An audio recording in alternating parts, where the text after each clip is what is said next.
Kev, you want that microphone's a cheesy one. You want to? Oh yeah, swap it out. You might want to swap it out. Yeah, that's probably a good idea.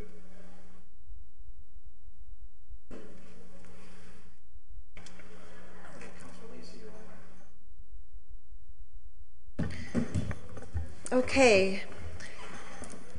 Good evening. I'm calling the May 9th meeting of the Ordinance Committee to order. It's 6:45. I'm Linda Vacan. With me, I have Councilor Jourdain and Councilor Bartley. In the chambers, we have Councilor McGivern and Councilor Leahy also. Madam Chair, could I Yes. make a motion to take item number 14 out of order? Second. All in favor? Aye. Aye. So item 14 is a street vendor permit for Mr. Jose LeBoy of 1465 Dwight Street to operate a hot dog cart at the corner of High Street and Division Street. So, Mr. LeBoy, if you'd like to come to the microphone, and you could just tell us generally about what period of time and what days and hours you'd be interested in doing this, and anything else that you think would help us. Well, I've been doing it Monday through Friday. I try to be there from like 8 to 4 o'clock. Usually till a lot of businesses close, or it all depends how the day goes. And that's about it. It's just been there for 6 years now. Oh, okay. So Yeah. this is just a renewal Yeah. for you. Okay. What- Councilor Bartley? Yeah, Jose. Yeah. Good. So keep talking to the microphone. Yep. Just stand right in front of it. Thank All you. right. Okay. So, I haven't seen you downtown. So you take the winter off. So what months do you generally work? I work for Friendly's Ice Cream. Oh man. I've been working for them for like 18 years. Really? Yeah. Okay. So I usually do it just like for the summer. So I'm trying to get back, trying to get the time off of work to come back. So you're thinking, okay, Monday through Friday, 8 to 4, from what month to what month? Well, it's kind of a little crazy. I've been trying to get out right now, but my job, I gotta get coverage and stuff. So it's been a little hard for me to come out now. I try to get out as soon as I can. Well, just because we give you a permit doesn't mean you have to be there. But Yep. but so you want to operate the hot dog cart from, say, the 1st of May until what time do you feel like I usually get everything yearly.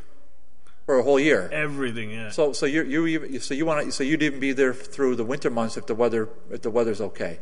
I never done it, but I just do all my paperwork yearly, everything. Okay. My Board of Health, my state license, everything I do yearly. But okay. this is just Wait. for the license on the street. Yeah, just for the license on the street. So I'll just speak What months would you really operate? Because like if we said May 1st to September 30th, I mean, would you be out there in October? Oh, no. Okay. No. So how about in September? No. So how about August 30th? I pretty much I try to finish by September. Once the good weather's a little gone, I'm out. How about May 1 to August 30th? Or how about Or September 30th? Something like that. All right. So is that okay? Yeah. All right. All right, now, and so so that's Kevin's proposal. Now, he has a motion for it, but he will, and I'll second it. But if, for example, you feel like you want to amend the permit, you can come back here and say, you can say to this committee, well, would you consider keeping me on through October or into January or whatever? But you need to have a permit to be there. No. Okay, so, and I want to speak in favor of this vendor. He just runs his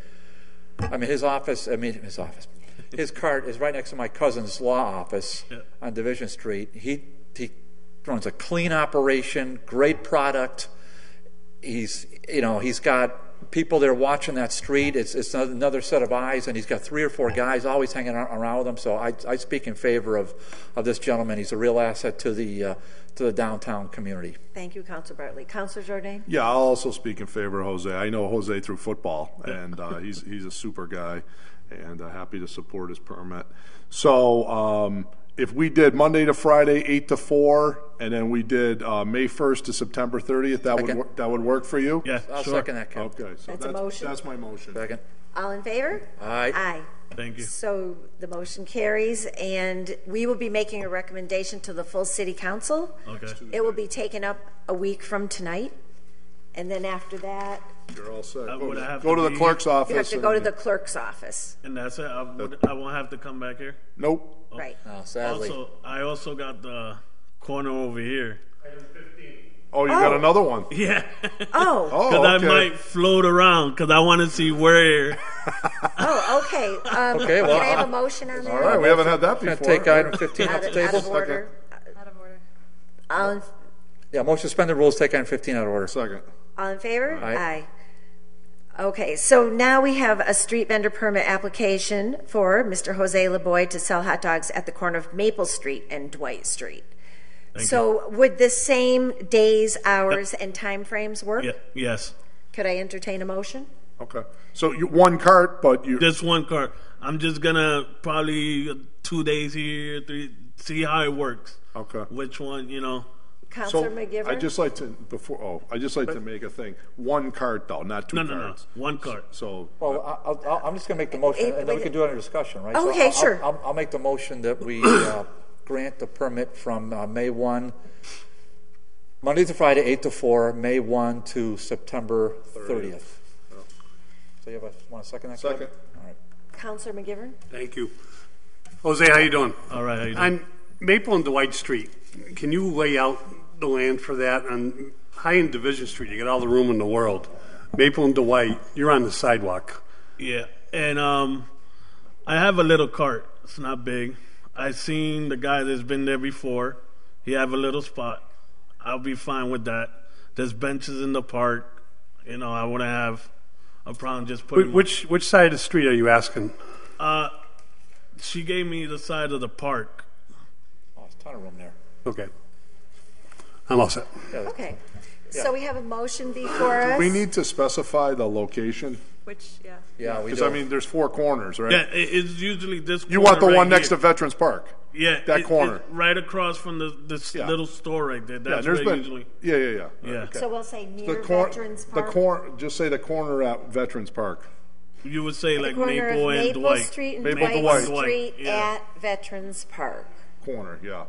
And then just one cart One between cart. the two, Yeah, one cart. so you can move it around if you Okay, want. that's your motion, Kevin? Yes, sir. Second. Hey, good. How are you? All in favor of the Thank you. motion? Aye. Aye. Any opposed? The motion carries 4-0. You're all Same set. thing applies. It will go. Sorry. Thank you. It will go to the city council a week from tonight, and then you can go to the clerk's office. Okay, thank you. Thank you. Have a good Appreciate night. it. Thank you. Take care. All right, you too. Do we have So some can other we street go- vendor people? Can we go to regular order? Motion to take up agenda item number 2. Can we do one? We have minutes that we would- do have minutes? Hold on one second. I wanted to ask, out of courtesy, should we ask about the other people here, like Jeanette Vega or? Oh, absolutely. Pedro. Is Pedro here? You're Pedro. Oh, okay. Okay. How about Jeanette? Okay. Okay, so I'd like to suspend Okay. the rules to go to item 12. second. On favor? Jeanette, Aye. you'll be first. Just as a courtesy to folks Sure. that came down. Come on into the microphone. We do have folks here for item 2 also. All right. So you want to read what it is? So 12, you said? Yep. So item 12 is a street vendor license extension request for Jeanette Vega of R&J Kitchen of 227 West Franklin Street, Holyoke, Massachusetts. And if Hi, Jeanette. Hi. So if you just want to give us an overview of what you're seeking and the dates and times? as I recall, Miss Vega, aren't you the one that we just gave a permit to down on Main Street? Yeah. And as I understand it, we put a parameter of so many months on it, but you want it all year round. Yeah. Okay, so why don't we get right into that? Refresh our memory. We gave you through, I think, like September. September. So you want October till like December. you want through December. But I could come out when it's not snowing. Okay. Because it's the food truck. We do Spanish food, and in the winter we could do soup, different stuff in there to see how it. Okay. It's something new to see how you. So you want to add, because we started it with like April 1st or something. Yes. So you want to go from September 30th to December 30th. Yeah. Okay. So, well, wait a minute. She wants to go April 1st until December 31st? Correct. Right now, we already approved April 1st to September. No, I remember I made the motion. So that was a motion I made on the floor. But you're okay with April 1st to December 31st? Yes. So no go for January, February, and March. I just want to see. I don't know if I could come back after that. I just want to see how you. Okay. Okay, so here's what we said is that you can always come back like you're doing now. Yes. And seek an amendment to the permit. Okay. But we had counselors on the floor during the full city council. There was some concern. I mean, you're new down there. There's existing businesses, Jeanette, that are brick and mortar. They're in a building. I mean, I think your business is going to be complementary. I don't think it's going to be necessarily in conflict with the existing because you do a different service. Yes. But that's why we set up the parameters the way we did from April to September. But I mean, I'm willing to go to December 31st if you want to give it a go. And if you feel that that's too restrictive, you can come back like you have now. If it passes tonight, you can come back for an amendment. Okay. Does that sound fair? Yeah. Good. Okay, so you made that as a motion. Well, I'll move to change your license that'll run from April 1st until December 31st. Yes. On an annual basis. Second. Okay. I don't see anybody else wanting discussion, so all in favor? Aye. Thank you for coming down. you. It'll go to city council meeting a week from tonight, and then you can go to the clerk's Motion office. to suspend the rules and take agenda item number 13 off the table. Second. All in favor? Aye. Item 13, street vendor permit for Pedro Boccaccia at, did I pronounce that okay? At 214 Elm Street for a hot dog cart at the corner of High Street and Cabot Street. Yeah. Hi. Yo le veo English, me interprete. Oh, okay, sure. So he would like to operate a hot dog cart at High and Cabot. We're going to have hot dog carts all the way down. Nobody will be going without hot dogs. I already have them, Kev. Yeah. So this just talk into the microphone and tell us what would you like to do? What hours would you like to operate? What months would you like to operate? And what days? And what days? This is the 8 in the morning and the 2 o'clock. 8 to 3? 8 to 3, yes. 8 to 3, okay. We are 4. Why don't we say 4 to just make it 4? consistent with the others? What days of the week? 4. ¿De qué día? ¿De lunes a viernes? Monday, Saturday. Monday to Saturday? No every Saturday. Friday? Yeah, the Monday, Saturday. Well, no every Saturday. He won't be there every Saturday. Saturday miss. So, Not every Saturday. but you want to be able to go there on some Saturdays? Monday, Saturday. Yeah. All right. So we should say Monday through Saturday if you might want to be there. All right. So 8 to 4, okay. What months? ¿Qué mes? On tengo on 4 on the junio. From January? June? Oh, he got from January to December. He got. No, Enero? January. Oh, he got from January to January. Oh, he wants a full year. Yeah, there was here on the Yeah, but you're not going to be out there in January selling hot dogs, are you? No, he's not. Yeah, so you're going to only be out there really in the nice weather, like maybe April or May, right? And then you go to maybe the end of September? Marzo. From March October. to October. March to October. Okay. Depending on the weather. Depending on the weather. Okay, so I'll make that motion to allow the gentleman to operate the hot dog cart Monday to Saturday, 8 to 4, from March 1st to October 31st. Second. Counselor McGivern? Pedro, what size cart and what corner are you on?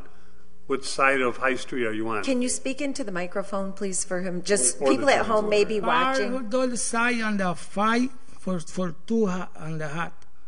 2.5 by 5. 5 low and 2.5. Yeah. Yep. And the high on the 3 on the hot. What corner on Cabot are you? The corner on the Cabot. Is it where the parking lot is, or the convenience store, or the liquor store, or In front of Sam's. in front of Sam's? Okay. The fine. Oh, yeah, of course. All right. So you're restricted to be in front of Sam's. Pedro, is there room for people to walk by on the sidewalk? Are you in the parking lot or are you right on the sidewalk? Si la gente puede pasar. Yeah, the side 10 feet. The mid corner for the put the light. They put in on the car here. Yeah. The people passing on the. Okay. It's important that people can walk by and stop and get a hot dog. Yeah. Thank you. Thank you. All set? So on the motion, all in favor? Aye. Any opposed? Actually, Motion. should we specify what corner? It's in front of Sam's. I thought we did. So we're specifying, just to clarify for the record, that the permit would be for Monday through Saturday, 8 to 4, from March 1st through October 31st, on the corner of High and Cabot Street in front of Sam's. Yep. And then we should put it as a caveat on all of these, not just his, but on all of them, not to obstruct pedestrian traffic or something. Good question for the no corner in the house. Can you speak into the mic? No corner high is Cabo for the corner in the high and the PBTA parking here on the Bus corner. stop? He's not applicable. He's not in the corner because there's a PBTA bus stop, so he's a little bit more. Oh, That's so fine. he's Our only point is that you're on that of the four of those four corners. You're on that one. Yeah. That's fine.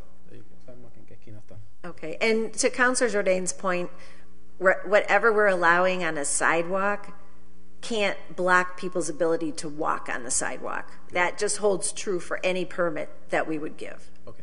Okay? Thank you. All right. Okay, can we go back to regular order? And we do have minutes that Ryan has provided to us for the last 2 or 3 meetings. Okay. We've all had them now for at least a couple weeks. All right. Make a motion to receive and approve the minutes. Second. All in favor? All right. You're all set. Oh, All you're all set. Thank you. Motion to take up agenda item number 2. Second. Agenda item number 2 was filed by Councilor Lopez, ordered that the Ordinance Committee adopt a special permit application for a methadone Suboxone clinic coming in for the city. So I need a motion to open the public hearing. Motion to open the public hearing. Second. I'm abstaining. Second. All in favor? Aye. Aye.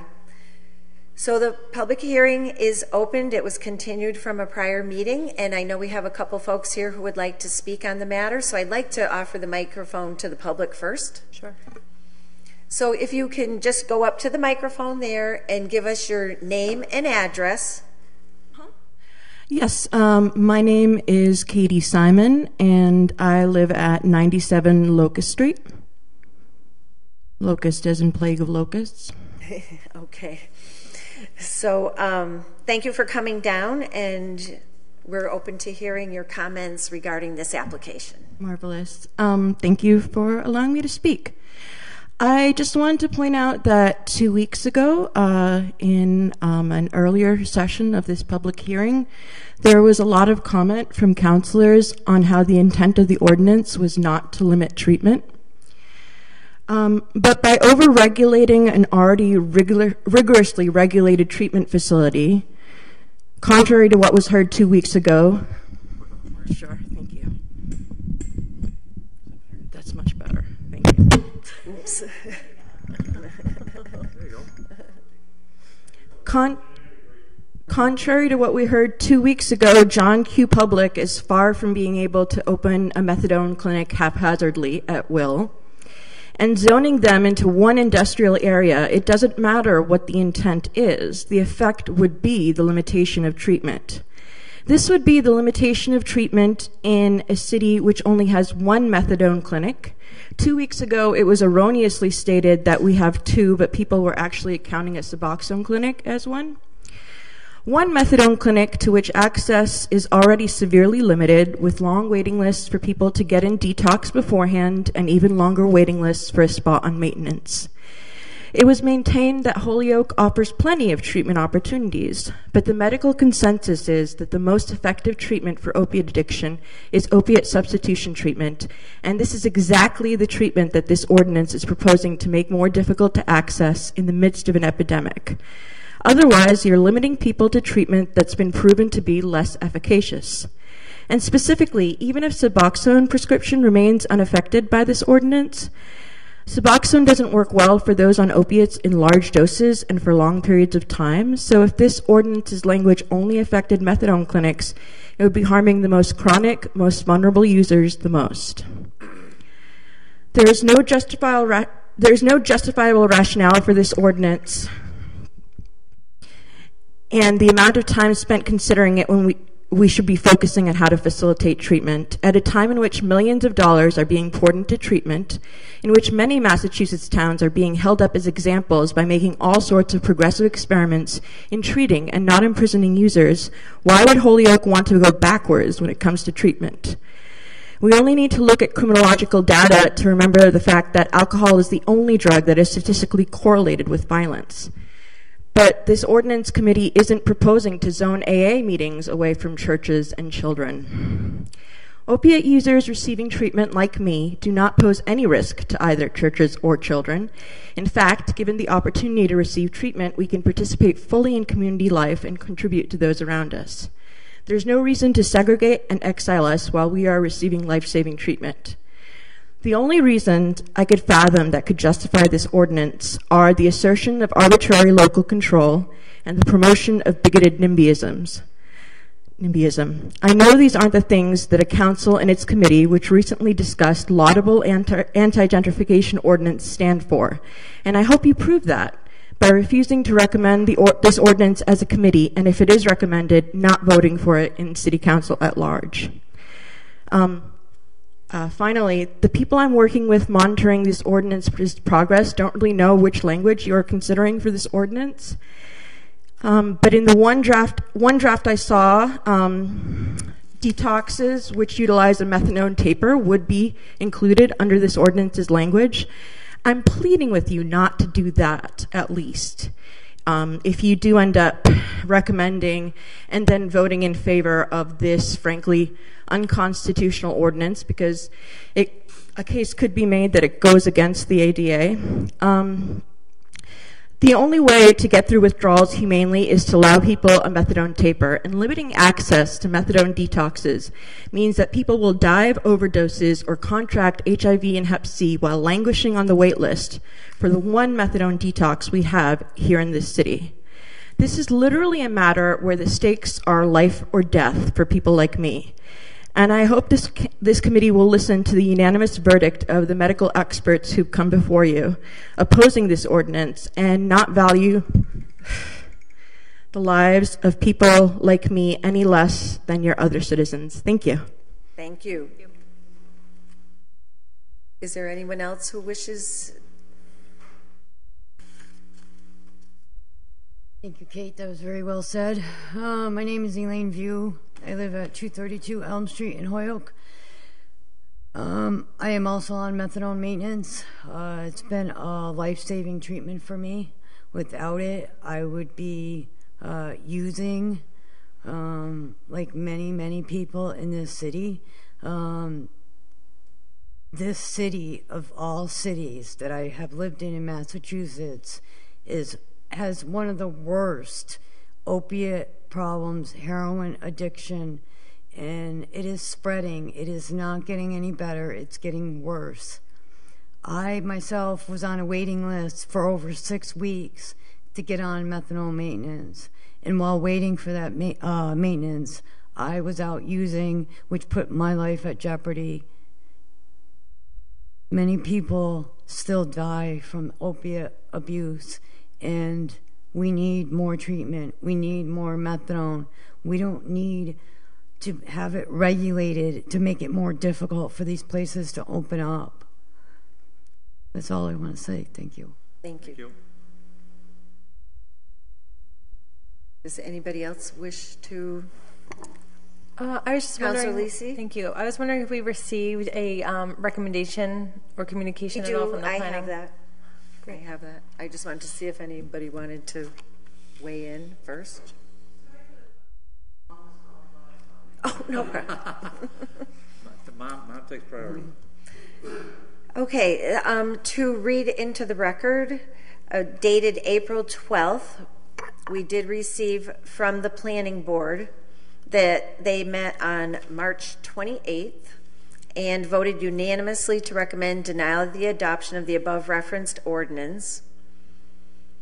This is the second time in a matter of months that a proposal that Holyoke adopt a zoning ordinance to regulate the location of medication-assisted opioid treatment facilities in the city has been before the planning board. We recommended denial of the adoption of the earlier version of such an ordinance in December 2016, and the City Council failed to adopt it at a special meeting convened to consider it. Rather than take a final vote at that time, the City Council voted to table the matter. This allowed the expiration of the Council's time to vote on the ordinance without any final action taken, and thus apparently avoided the MGLC 40A Section 5 bar on the immediate refiling of a zoning ordinance amendment that has been recommended against by the Planning Board and rejected by the City Council. Accordingly, the Planning Board held a second public hearing on the new order and reviewed the latest draft of the proposal. Our conclusions are for the most part unchanged from those set forth in our previous recommendation, which is attached. Our second public hearing, like our first, presented us with no information or arguments that would suggest any need for such a zoning ordinance.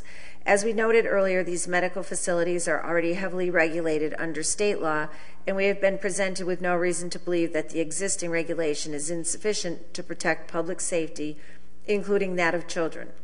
The proposed restrictions would serve no legitimate city interest that we have been able to identify, while burdening the provision and accessibility of an effective treatment option at a time of medical crisis.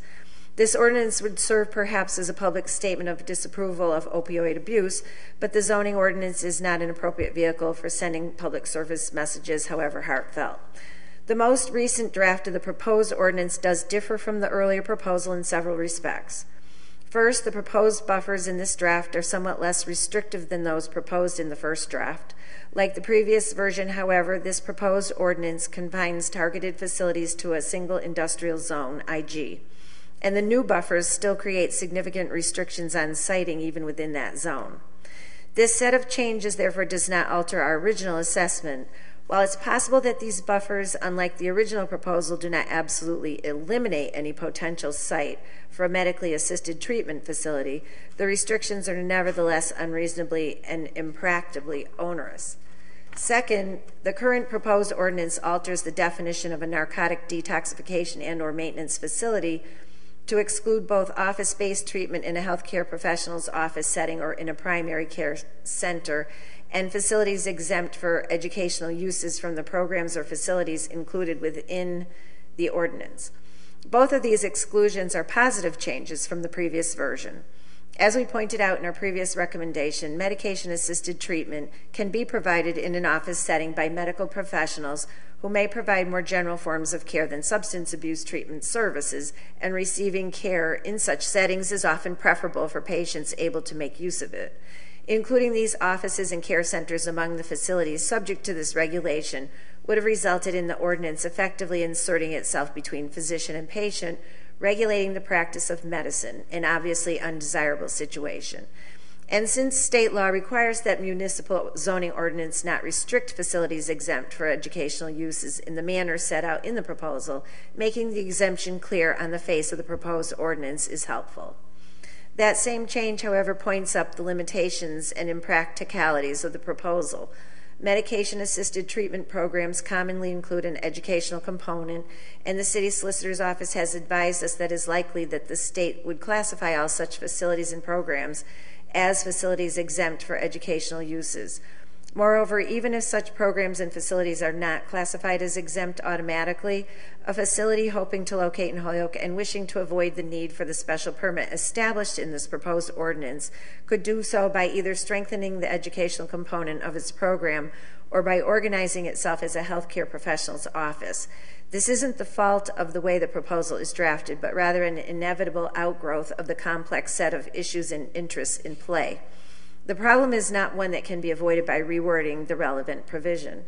For all these reasons, the Planning Board recommends denial of the adoption of the proposed ordinance. As if we can be of any further assistance to the City Council, please do not hesitate to contact us. So this is read into the public, at the public hearing, read into the record as part of the public hearing. So now that we've heard the public testimony and I've read the letter from the Planning Board into the record, I would like to make a few comments before the committee, if the committee desires to take an action in this regard. I find myself convinced that in this document we should expand the zoning into one of the broader business zones that exist throughout the city, that being the BH zone. So that is an amendment that I would offer to this draft. The intent of the maker, and I'm speaking on his behalf because he is ill tonight, was not to prohibit services in the community. However, as he and others have indicated, it is to give people in the neighborhoods and the areas where different programs, services, and the like, such as we just went through with the marijuana growing facility, an opportunity to know what is going on, to come before the City Council, who they elect to represent them, and be able to have a say in what is happening next to them. So regardless of whether we put it in the IG zone or the BH zone or some other zone, there's always a border to a zone. It's always another zone. There's always a neighbor involved. There's always other businesses involved and other considerations to be taken. I also have considered carefully the words of our chief of police. He testified at the original public hearing. He also testified very consistently at the most recent public hearing, where he has advised us on both occasions to keep services such as this not physician-based, clinic-based, in a business or industrial zone out of public safety considerations. He has said this on 2 occasions very clearly and outlined his rationale for it, and I find his opinion in that weighty. However, I do think that the IG was more restrictive than the maker originally intended it to be, and the BH zone is one that exists throughout the city. So those are my takeaways in terms of getting new and repeated input in the public hearings, and I would offer the BH zone expansion as an amendment to this document if somebody would make it on my behalf. So it seems like we're ready to close the public hearing then.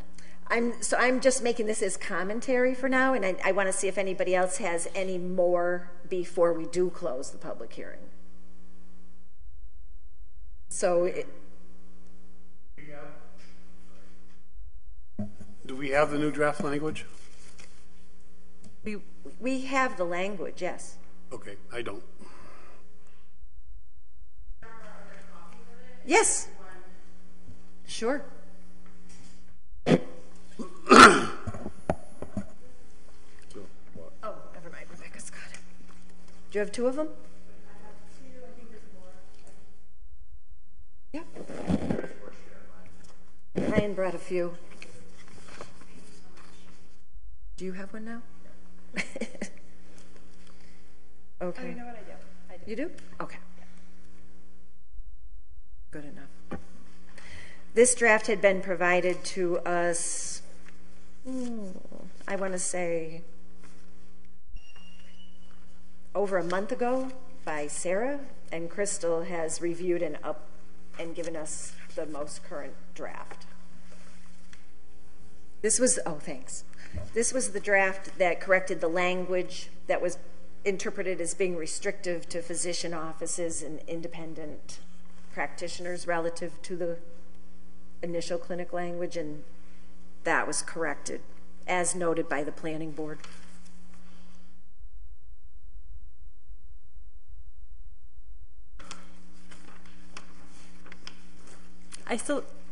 Do you want to give comment on the language? Because I feel like if we're talking about the language, we should close the public hearing and just start talking about the ordinance. If we're going to have discussion after the public hearing is closed, that's fine with me. I'm fine with that. Yeah, I think if we're going to start talking about the details of the because ordinance. this at this point won't be new information. Yeah. So I'll motion then to close the public hearing. Second. All in favor? Aye. Aye. So the public hearing is closed, but the public is certainly willing to stay for any further discussion. Councilor McGivern, did you wish? Yes, I just like to. Am I giving you enough time to look at it? Yes. Okay.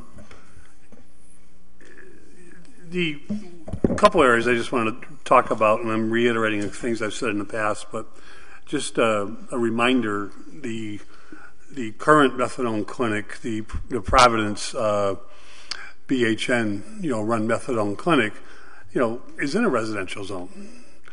And this new language will preclude the expansion of that clinic, the addition of new beds, the possibility of doing a number of different things that they do so well.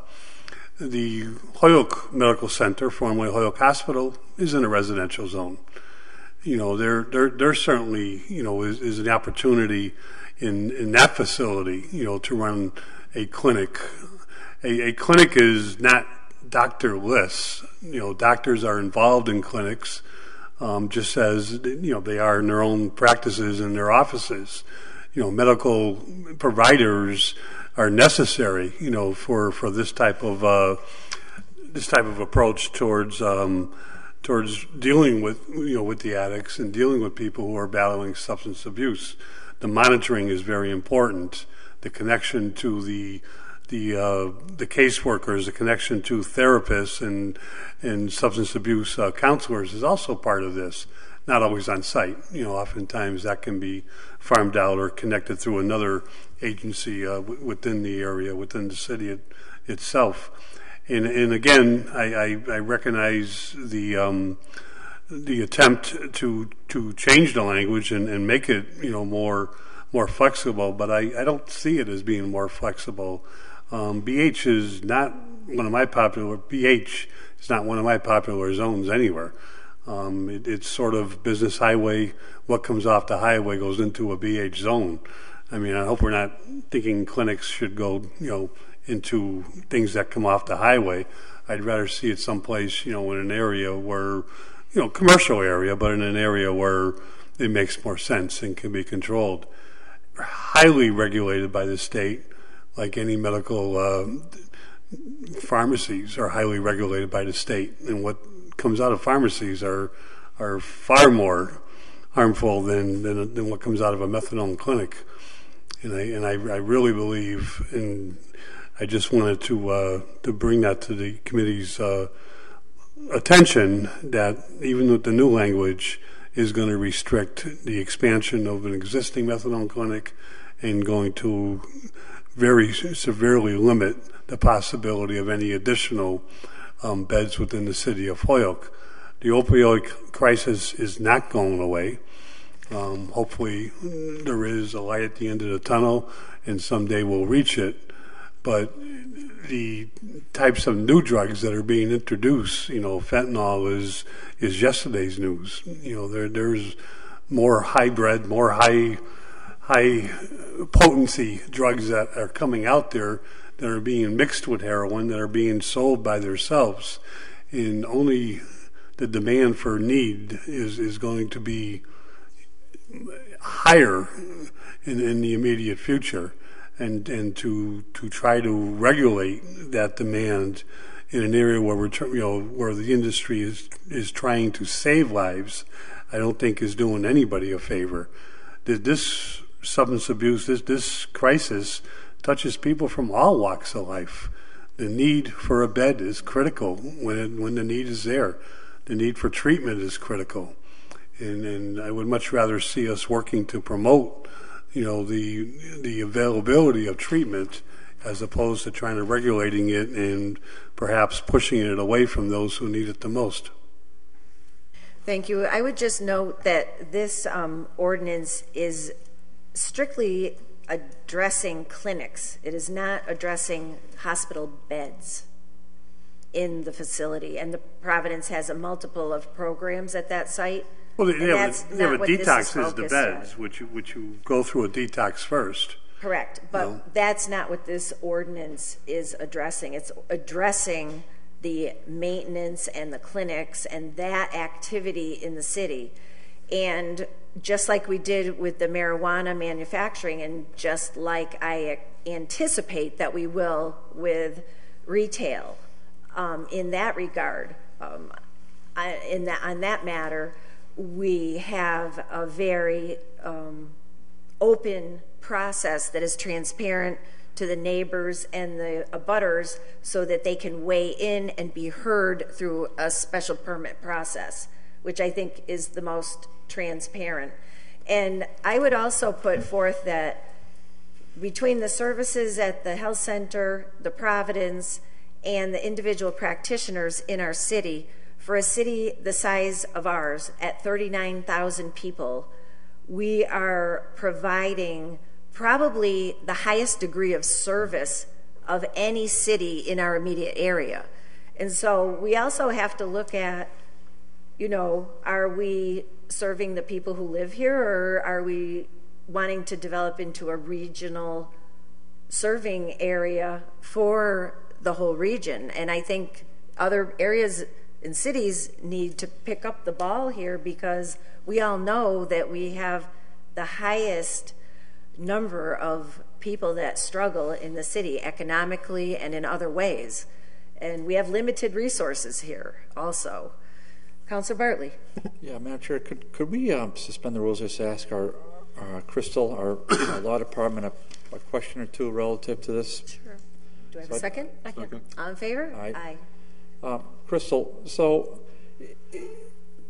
we have a methadone clinic over at Providence. We have a Suboxone clinic at Holyoke Medical. They're both in RA zones. Should we, if this body adopts this amendment, adopts this zone change, does that in any way impede those two facilities from expanding, continuing services? Does this zone change, does this impact the current, those two entities I just mentioned? Does this impact them in any way? If you don't have that answer now, I'm just going to ask to clarify. So the new Suboxone methadone clinic, do we know where that's being zoned yet? IG, is that what you said? Well, right now it would be allowed in IG. Now there was a comment made about adding the BH zone, but we don't. That hasn't been seconded yet. Right now, there's nothing. I mean, right now. Okay, so there's no zone then. Okay, so if those locations wanted to change their use, they would have to apply to change that use, or I'm sorry, to change. To expand the service. No, they're already doing the use. They're doing the use, and they're currently in an RA zone. I haven't confirmed that, but let's just take that for a hypothetical. I believe they're. But if I can chime in, sure. I just have a recollection, and I could stand corrected. My recollection is that we were advised that existing clinics would be grandfathered in any event of an adopted ordinance, which is what I thought. Which is what I thought. But I would want to get that clarified, and you don't have to answer us now. But if you want to send a communication for well, unless you have the answer. But well, if I may. Councilor Lisi? So it seems like, the existing services would be grandfathered, but to the point that Councilor McGivern is making, if there is a change in the service in terms of the number of beds or the location within, the hospital even, then that would trigger this special permit, and then would not be eligible for that zone because we're restricting it to the IG or BH zone. And if the hospital is in fact in an RA zone, then it would be precluded from even having the ability to apply for the permit. Well, So I think you hear the question, because what I was led to understand was that it was the use, not the amount. So that would be, I think that's the heart of our question. Councilor Bartley? That's right. So is that comment? Does that comment, is that accurate? I think Councilor Lisi is accurate. The current ones would be a non-conforming use if we now adopt this ordinance. Just as if a two-family building was in is now in what would be a single family, they would still be a non-conforming use and be allowed. Say they wanted to then expand it to a three-family, they would then have to get a special permit because technically they wouldn't be within the new zoning regulations. So that would, if I can just seek clarification, clinics are not capped by the number of people attending the clinic. If the clinic exists, it's in a location and it does what it does. So to serve more people would not have anything to do with this ordinance. It would depend. There's a test that they look at to determine whether or not something that would expand its use would now need to get a special permit. So whether it harms the surrounding neighborhood, whether it expands to then put a burden on the neighborhood, whether so that's interesting. I can't think of the others off the top of my head. It's called the Powers test. There's three different options that they can kind of take into consideration. So, and I think we would all agree that certainly in a residential zone, we want the people who live in the residential zone to be able to impact upon their government and the activities going on in their neighborhood. And I think, that's one of the main parts of this, purposes of this proposal. Councilor McGivern? I could have a question while we have our city solicitor. Crystal, if the current methadone clinic is in facility at Providence, and they choose to expand or to move it from building A, floor 3 to building C, ground floor, is that grandfathered? How would we even know? I have to look at the test and see how that falls. Okay. There's a church in that building, a church in both hospitals. Does that preclude any expansion, or not just the zone, but any new additions to the clinics themselves? If the church is within 200 feet? I'm not sure if a church within a hospital, how that would apply. I'd have to look. Thank you. Okay, well, it seems that we have posed some questions for which we don't have immediate answers, so it seems that the appropriate motion might be to table until we can receive feedback from legal. Yeah, if Councilor Lisi, I'm sorry. The only other question I wanted to ask was, so you keep on referring to non-conforming use, and so what I'm taking away from that is that even if we had a special permit for limiting that service to certain zones, there would still be an opportunity for existing clinics to apply for non-conforming use. Would they also have to apply for the special permit? If they changed their use, so they would be grandfathered in the way they are now. If they wanted to change or expand, they would probably have to apply for a special permit, depending on special permit for non-conforming use or special permit for the narcotics substitution facility. That's for me going to be really important to understand. Well, if you adopt this, they would then be a non-conforming use. Is there a special permit for non-conforming use? But yeah. right? We do have special permits for non-conforming use. So to go back to your two-family home analogy, you can only do like renovations to a certain extent on your two-family home that's non-conforming in the R1 zone. And if you do more renovations, or if you want to add an addition onto your home that is more than a certain threshold, you can't do that. You have to apply for a special permit from the city council for non-conforming use, or in that case, non-conforming structure, because you're actually, no, it would be use, sorry, non-conforming use. So you get the non-conforming use out of the special permit from the city council. So I'm just wondering if we have the special permit for methadone Suboxone, would that facility that's not in a non-conforming use and grandfathered, if they wanted to expand or modify their services in some way, do they have to apply for two different special permits? Meaning, do they have to apply for non-conforming use? And then also, I mean, it seems to some extent... I'd have to look and see if they'd have to do both applications, because they already are a methadone Suboxone clinic. Right. So I don't think they'd have to apply to be a methadone Suboxone clinic. So it would just be the non-conforming use? I believe so. Okay.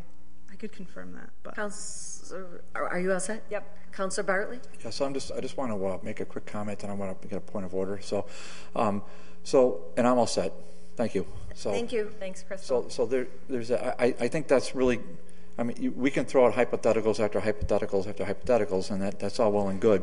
When you have two facilities like the ones that are existing in RA zones, the one at Providence Hospital, I think there's a reasonability standard. It's almost a standalone property. If they wanted to shift or expand within that footprint of that property, I would find it very hard to believe that this body wouldn't support that. There's that.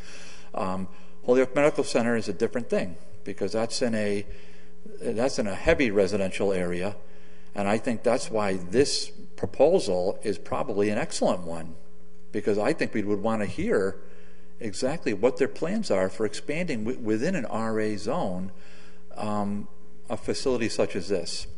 So I just want to make that. Then I just have a quick point of order. To make this change, and maybe this is for Kevin, is this 10 votes, Kevin? Yep. As City Council? Okay. It's a zoning change. Yep. That's what I thought. Just want to confirm. Yep. Thank you. Okay, so I think if everybody has all their questions out for Motion table. our attorney to review, and you feel like you're clear on the questions? Okay. Okay. You can always play the tape. Can I have a second on the motion to table? Second. All in favor? Aye. Aye. So this, the public hearing is closed. The matter is tabled till we hear back from legal counsel. And I anticipate that we will probably, if she has time to do it, put it on the next agenda. But if it can't fit on there, it would probably be on the first agenda in the next month, June. Motion to take item number 3 off the table. Second. Aye. Aye. Item 3, filed by Councilor McGivern and Leahy, ordered that the So everyone have a council copy of review this? and amend section 7.1.6 of the city's zoning ordinance regarding drive-in takeout restaurants and consider amending the special permit for commercial drive-throughs and or add a special permit for restaurant drive-throughs. Oh, thank you. I apologize for having my mic off. I just read into the record the order to amend zoning for drive-in takeout restaurants and special permits for commercial drive-throughs. Now I need a motion to open the public hearing. So moves. Second. All in favor? Aye. Aye. So the public hearing is opened on this permit drive-through issue. Is there anyone from the public who is here to speak in favor or against? Not seeing anyone. Counselors in the chambers, does Counselor McGivern like to give us a summary? Thank you, if I could. Thank you. And thank you for the patience of the committee. This evening, I did attend the Planning Department, the Planning Commission meeting for their continuation of a public hearing. They had a very thorough discussion about the matter as they'd started, similar to the Ordinance Committee, I believe it was 2 weeks, not 2 weeks, 2 weeks ago. Yep. Yeah. And a draft came out with a number of things that were said at their first meeting and continued into this meeting. That draft is before you. What they did this evening was close the public hearing, voted to adopt the draft and to recommend to the city council there's some changes to recommend to the city council to go through with the language change. Talking in generality, I'll just remind a couple of the reasons why we are attempting to do this is problems that we've had in recent special permit processes for drive-throughs. The two most recent examples was the Pride Station on Dwight Street and the drive-through for the McDonald's restaurant here in downtown Holyoke. And each of those went through a special process with us. We did add some conditions. We did talk, and a special permit we're issuing is obviously about use, but when we do a special permit, we're allowed to do some conditions.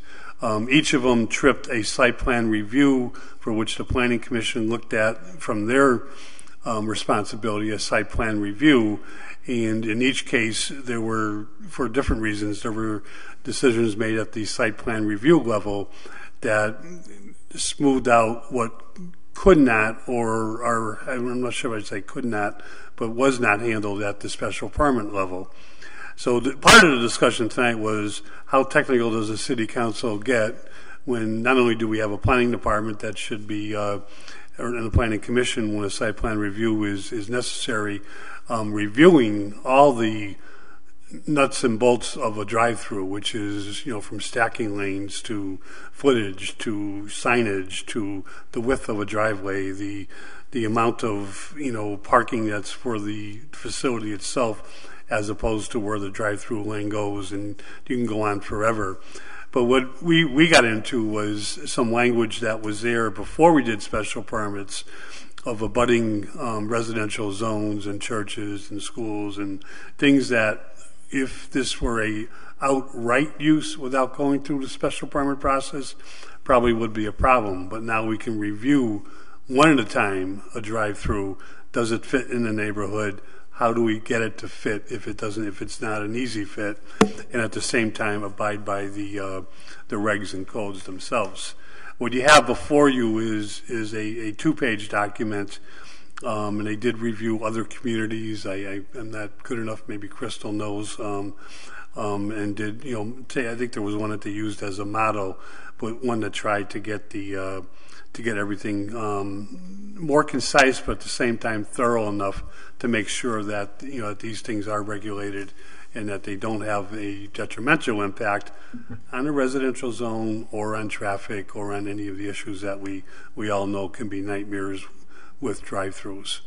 So the next one on our radar, I stated this, there's no secret, is to Hampden and Pleasant Street, a parcel that we've been trying to develop for since Mike Sullivan was mayor, Kevin. And it's been one brick wall after another, pardon the pun, but there is a 2-building proposed structure. One of the businesses would require a drive-through. The plan submitted not to the city council yet, but the plan submitted to the HEDIC, which was selling the property, are already beyond preliminary stage, and I say have some very good promises with them. So can I just ask a question? So in the end, does this give us more flexibility than under the old language? Yes. Okay. What was removed I think Crystal participated in part of this level, and I think we have a messenger from the Planning Commission. Thank you. Is it on this issue? Drive-through? Yes. Oh, and we're just talking about that right now. Perfect timing. Thank you. It really is. Spot on.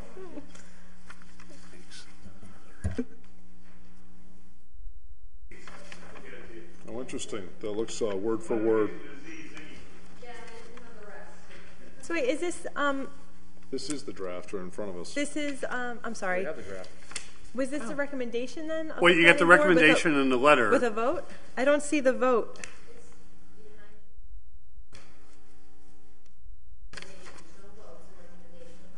Okay. Okay, thank you. Okay. So So do we this language is the recommendation. Okay, so do we have the prior I mean, what's being changed? Yeah, I'd like to have a red line. I'm sort of, if I can cut to the chase, Madam Chair. I'd like to see a Councilor red Jourdain. line of what is this proposal? There's a lot of lead up here. What's the before and the after? Do we have a red line or what? Well, we're dealing with, it's a good question. We're dealing with two things. One we're dealing with is the city council special permit process. Yep. Okay, which is, a lot of questions were talked about is it needs to go first. In the permitting process, developers will tell us they need to go one step at a time. They're not going to get into a site plan review, which is much more comprehensive, in terms of, do the site plan review, then get a special permit. They need to know, as far as use goes, that they have the right to go forward. Mm-hmm. Because it's not outright allowed in the zones that it's needed in, a special permit does come with conditions, and now that ties us into the language of the zoning text itself, the entire language, which was very comprehensive, and it ties us into making some decisions that might differ from site plan review. And that's what we saw with the Pride Station, where we were literally told, if I can remind everybody real quick, that you could not put a drive-through behind the Pride Station because of the language that said there's a residential 50-foot, 200-foot buffer. I forget which one that was. And we came up with a plan for Mr. Bolduc of the drive-through going out in the front, which none of us were, I don't think it was Plan B. I don't think we really liked it, but we adopted it because we said that was the only way to do it. The planning board was able to do it a different way.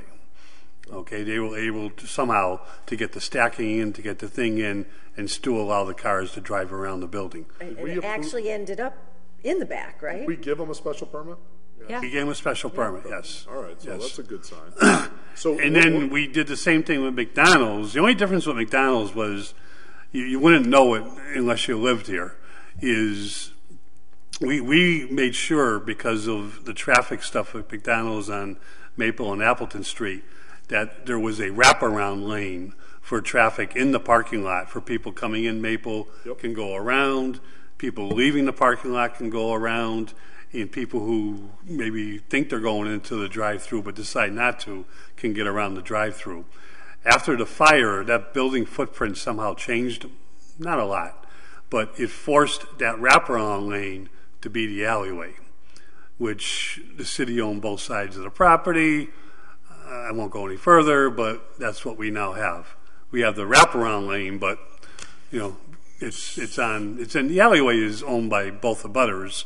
So I'm just trying to understand, Joe, a little better what you're advocating for. Is it what specific changes to the current ordinance would you have us entertain? It's eliminating the strict buffers. It's eliminating language about schools and churches that I don't think we need, because we can shoot down, would do my math, Kevin, next year we can shoot down a 2/3 majority with 5 votes next year. Yeah. So it's going to be very hard to get special permits.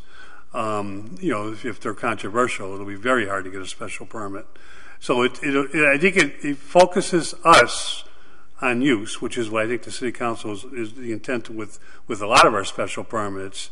So but you just want to increase, if you will, the eligibility. You still want a special permit of the city council, but not with More liberal on the eligibility to even apply, because some of these people you're saying are out of the ball game because they don't meet the buffers right before we even get to review it. And part of the reason is because we didn't always do this by special permit. So the language had to be broader and stricter, because if they had the zone, it was an outright use. Right. And they were just popping up. Yeah. Now you have the right to put a McDonald's on this corner, You don't have a right to a drive-through unless you come to the city council and get a special permit. Right, exactly. And I think the council was wise, whatever it was 20 years ago now, to put this in because of the fact that, drive-throughs are problematic, right? I mean, there's a lot of traffic coming in and off the property, how that's all queuing up.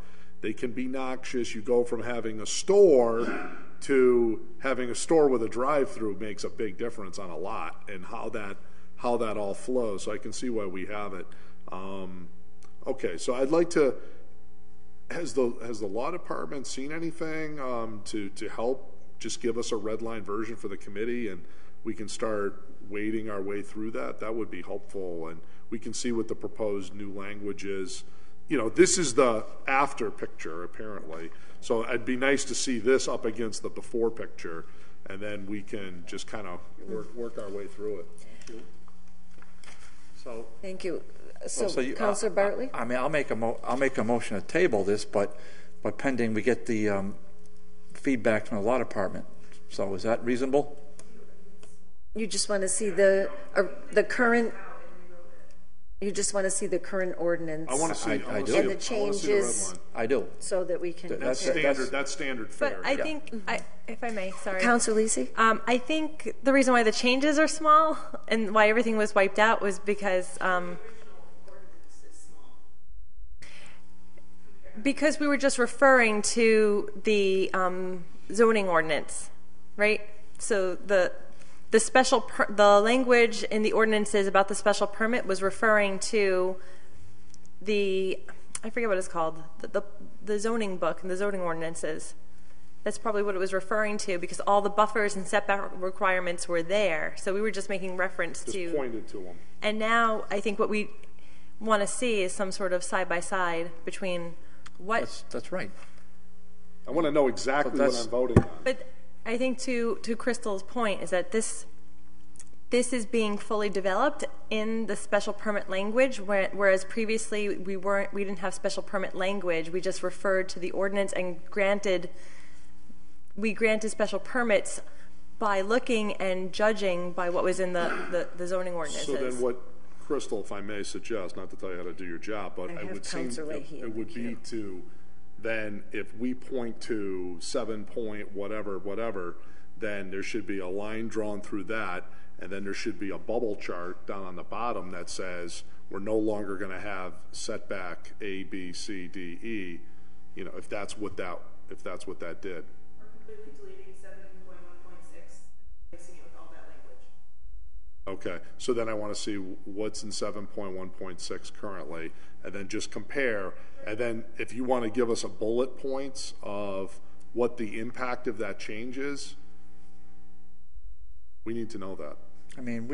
you've got all this. I have Councilor Leahy in the queue. Right. Yeah, thank you. Councilor Leahy. I guess if I could, I think maybe Crystal should come up to the microphone to answer these questions so the people at home can hear. However, are you able to go through 7.1.6 now and give those answers that these councilors are requesting? I can do that. All right. Do you want to turn the mic up? Thank you. Yeah. Just make sure we can hear you through the microphone. No reason to table if you can answer the questions now. Well, I'm going to want to see it. I can tell you right now, I'm going to want to look at the language. It could be to change it from we'll see. Happy Holyoke to let's hear what she has to say. And I'd still want to look at it, but go ahead. So this is zoning ordinance 7.1.6, entitled Drive-In Takeout Restaurant. And it's just 4 points. It's no such facility shall be located on a lot measuring less than 100 feet by 100 feet. Okay, so no such facility on a lot 100 by 100. Less than 100 by 100.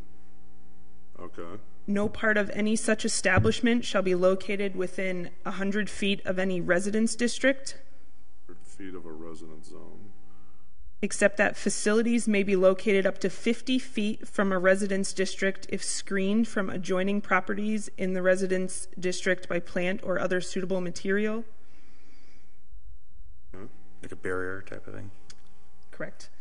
Entrances or exits for vehicles shall not be within 200 feet as measured along the public street of a school, playground, church, or related facility, library, museum, hospital, or nursing home. So that's 200 feet. Access and egress points shall be well defined, shall be located not less than 50 feet apart, and shall not be located within 50 feet of similar points on adjacent properties or of the intersection of two street right-of-way lines.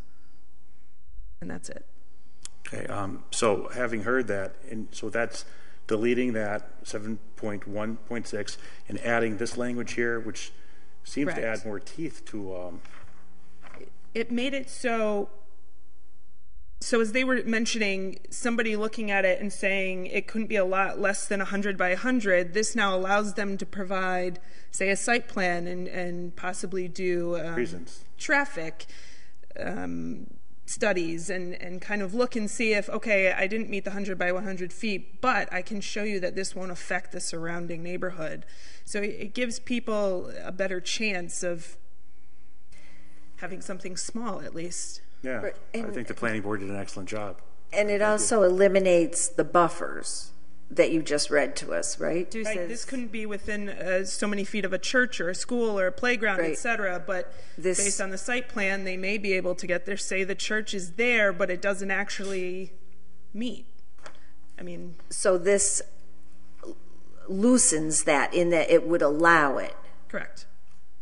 With the Or planning it board not and the necessarily city allow council it, but approval. would give them the option. Well, right, but they're eliminating the buffers. It's the same discussion we just got done having on buffers are still methadone. on the back. Not eliminated. They're just, some of it is redone with different numbers. But it's to increase the flexibility It's more per flexible. project, rather than make it so limited. It's to give more of a case-by-case basis, more Right. of an oversight. It's similar to the discussion we just had on methadone Suboxone. Right. I have a question. Councilor Lisi? I have a question. Crystal, where does the language about the stacking requirements come from?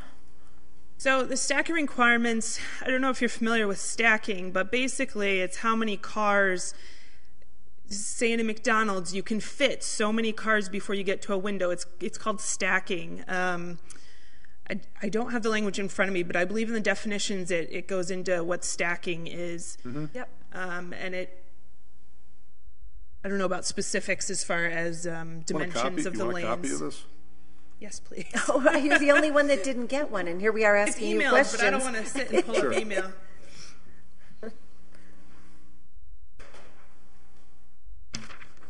Yeah, it speaks to it All at set, the Councilor Lisi? 3 and With your 4. question? Correct, Five. and you know, for fast food, we've I wanna know where the delineated numbers fast came food from. versus, Like, say, an why we ATM or a pharmacy because stacking? you're not going to get the same kind of traffic at different establishments. Okay, we're still on Councilor Lisi's question about the stacking. She hasn't quite finished that yet. Well, did you? Okay, so just wondering where the numbers, like how many stacking spaces that are allowed in the ordinance here, where it comes from, and So we looked at a couple of different cities in Massachusetts to see what they recommended.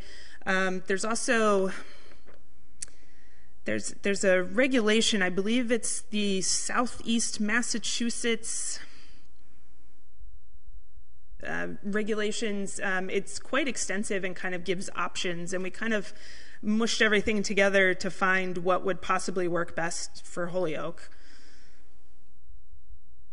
Okay, all set? Yep. Councilor Jordan? Question. Under the current rules, and I just want to see if in the proposal there's any changes, has there been any changes to these 7 zones where special permits can go in? Or are those the exact 7 that are in the current law? Where are you looking? Paragraph 2, 7.1.62, applicability, last sentence. First page.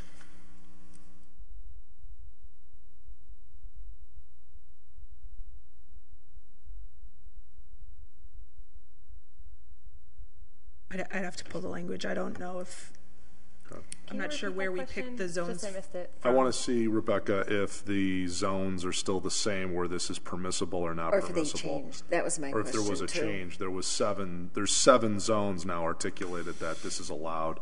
I just want to make sure that's the same as current law, or is it, there's been a change proposed? I don't recall. I don't think it mentioned specific zones in the original ordinance. Yeah, but it would in the table. It would in the principal Right. use table. Yeah. That's what I was So- thinking of earlier. And The whole chart. And I think what everybody's hearing that's interested in having us pass this is that it's very difficult to take it, read it, compare it, and take action on it when we're just getting it in our hands at the meeting. It's just That's just it's just that would be not- negligence on our part. We're if just we not did that. able to Yeah, we don't you operate know, that way. At least I do don't. our homework, so to speak. Councilor Bartley. Well, while the law department's looking that up, I just want to point out, I do have the current language in front of us here, and there's no doubt it's pretty thin. However, there's one part in here that I like that I don't see in my scan of this draft, and the language that I like it concerns the buffer. So the language says, except that facilities may be located up to 50 feet from a residence district if screened from adjoining properties in the residence district by plant or other suitable material. I don't. Is that in here? Number 9. Okay. There you go. That's great. Trying to read this thing is impossible.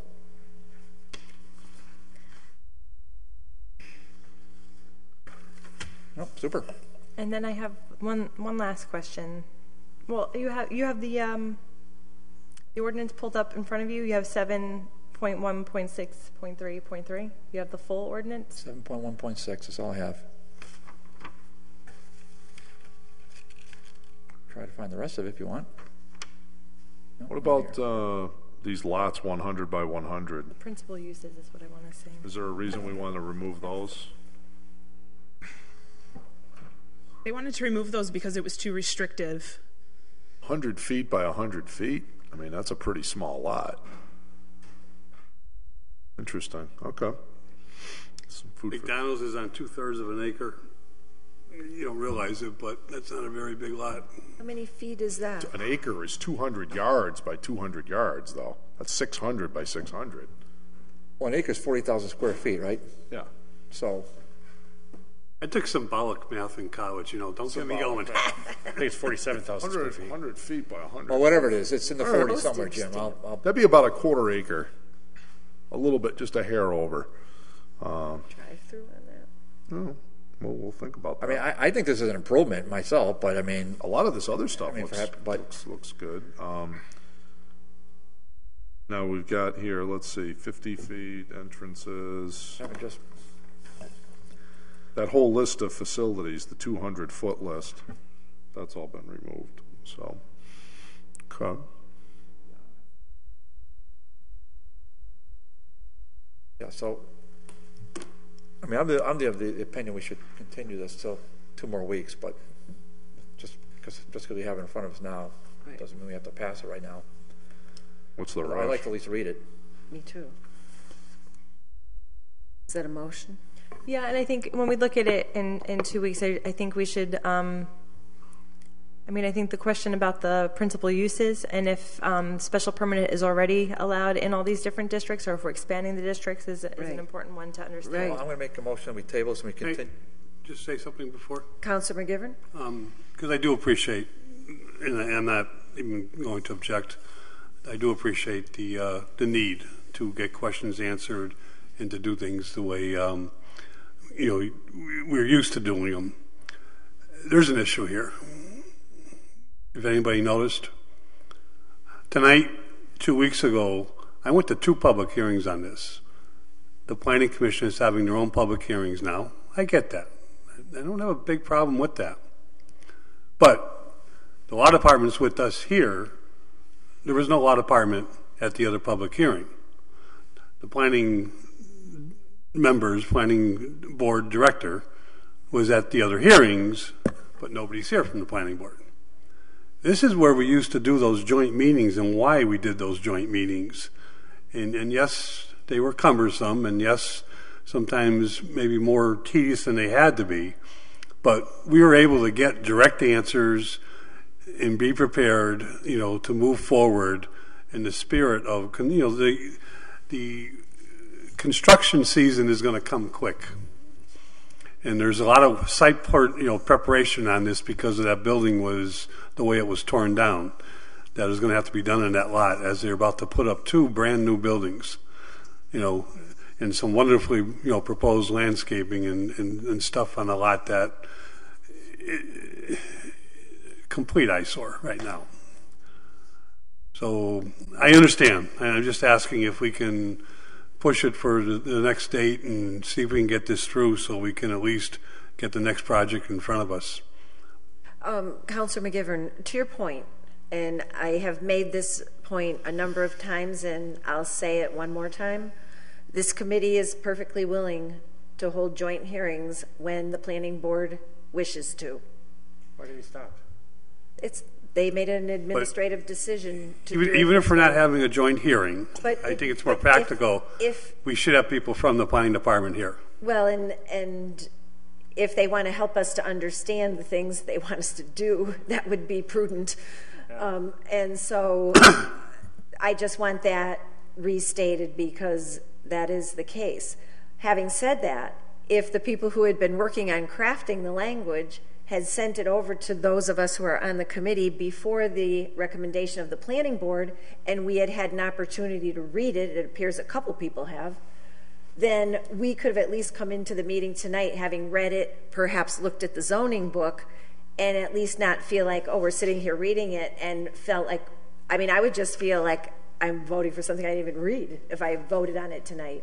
So both of those paths would have helped us to move perhaps. So on my motion, but the language wasn't available. So on my motion to table this and continue to a date certain. Can I ask one more question though? If somebody could help me with this one. 2 weeks. Uses shall include restaurants, retail, pharmacies, financial, ATMs, or similar. Still paragraph 2. Front page. Paragraph 2, page 1. So it looks like, or similar. I'm not a big fan of that word from a legal perspective. You either say, when you're creating a law, you either say this applies or it doesn't apply, or that's just modifying ATM machine. I'm not sure. This shall not include the selling of a fuel at a gas filling station or accessory functions of a car wash, such as vacuum cleaning stations.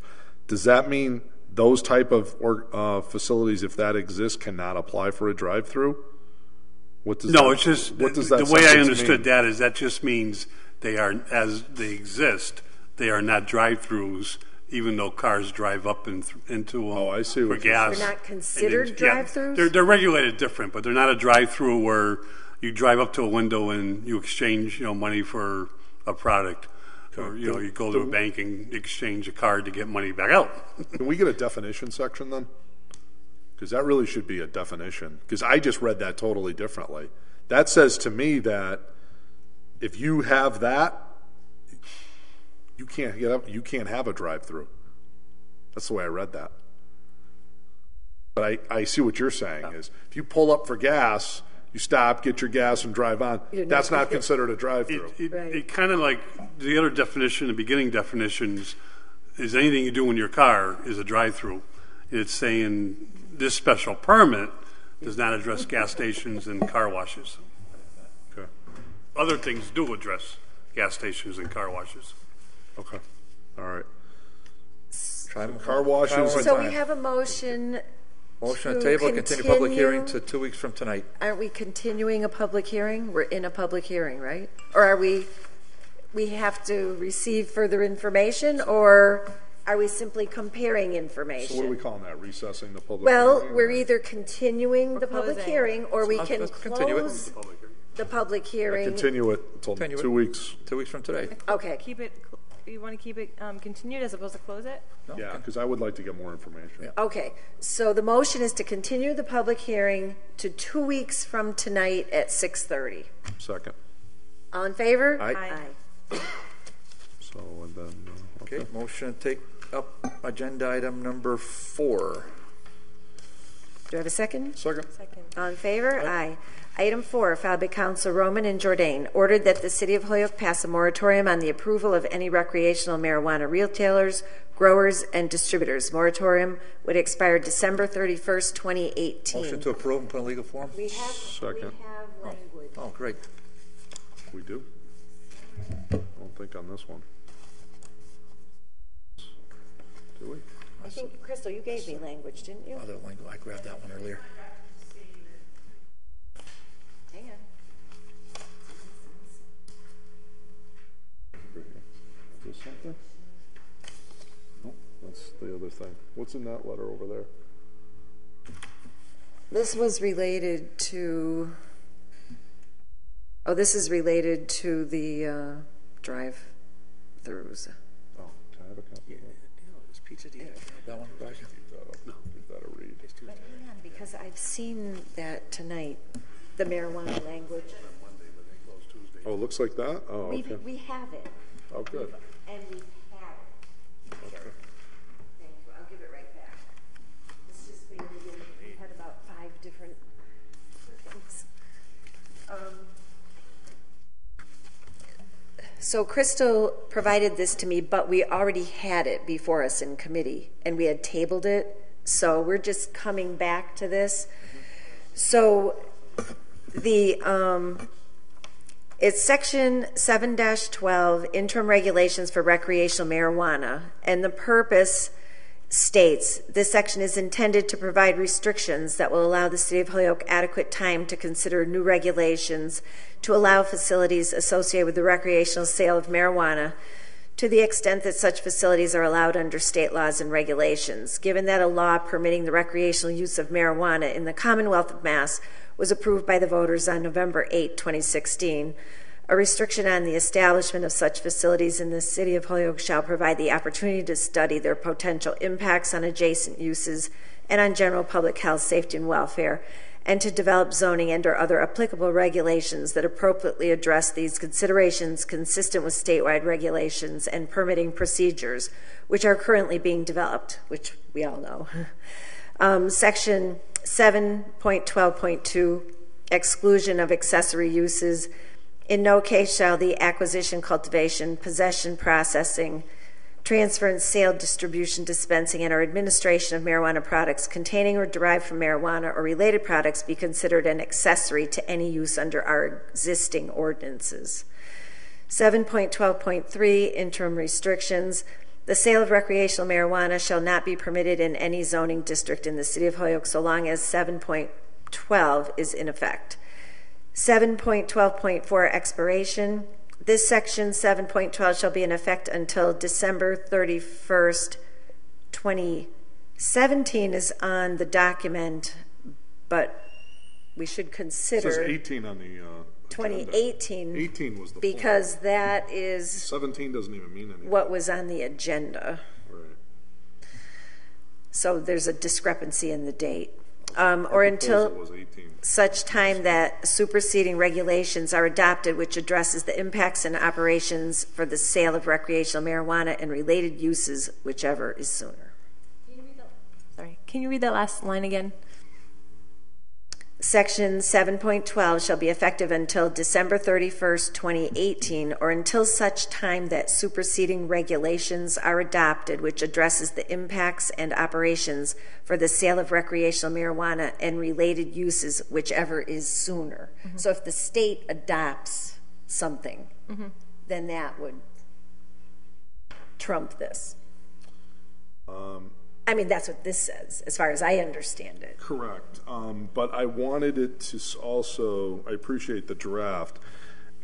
I'm okay with the state, but I also want the city council to adopt an ordinance. What we did with the if the council adopts an ordinance on recreational marijuana, then yeah, you could lift the moratorium sooner. That's kind of like what we did the last time. But we shouldn't have to act to lift it. It should go automatically, right? If we adopt some sort of local zoning ordinances to zone and properly Yeah, well, you just write it in such a way that this, by by passing that, it automatically repeals this. So you just need to add some language there, right? Yeah, so it says that superseding regulations are adopted, I would say, by the city council, of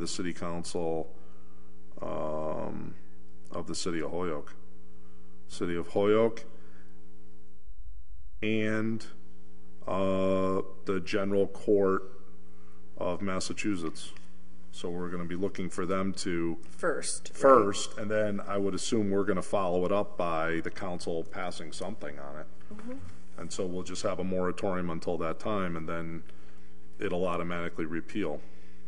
So let's just make sure we got this right. This section 7.1 shall be effective until December 31st, 2018, or until such time that superseding regulations are adopted by the City Council of the City of Holyoke and the General Court of Massachusetts, which addresses the impacts and operations for the sale of recreational marijuana and its related uses, whichever is sooner. Is that a motion for That's an a amendment? motion to make an amendment. Does it, and this is just a question. Sure. Does it matter which order that's in? Because, okay. I just say it should be both. We want the state to approve it and then the city council to approve it. Okay, so we have a second on that amendment. And just Any so we're all discussion? clear, already, there's already a current moratorium until July, I believe, 31st of 2018 anyway, statewide. So Counselor, hopefully this will all be figured out by then. No, that was my question. Counselor What was McGivern? the state moratorium and Okay. what their timetable is? But my understanding is that language, once it happens, as long as we have language, we can go forward. Yeah, we'll have theoretically, I think how it'll play out is state passes it, then the city council should immediately go to work to pass something. And once we know what we can do and we can't do, and then once we do that, this automatically gets repealed. Maybe we could simultaneously, like we did with the do it last together. time. Yep. Now, my only other question though is, when it comes to special permits now, with with the hot dog vendors, are we gonna have to do special permits for the street vendors for this? You never know. No. Is it a drive-through? Well, maybe put it right now. There's a lot of street vendors Well, out there it's all right about now tax that don't dollars, want so- a special permit. Well. Is that where the 100-foot by 100-foot is coming from? I don't know. Yeah, exactly. Okay, so we have an amendment with a second on this language before us. All in favor? Aye. So on the adoption of this ordinance as amended, do I have a motion? I so moved. Second. All in favor? Aye. Thank you. Can I hang on to this, or I'll give this to you so you'll have the amended language? Yeah. That would be helpful, huh? Let me just make sure I put my comma here where, I do wrote a line right where it started. Yeah, or are adopted by, I put the line so she knows where that extra words go in right there. Yep, should be all set.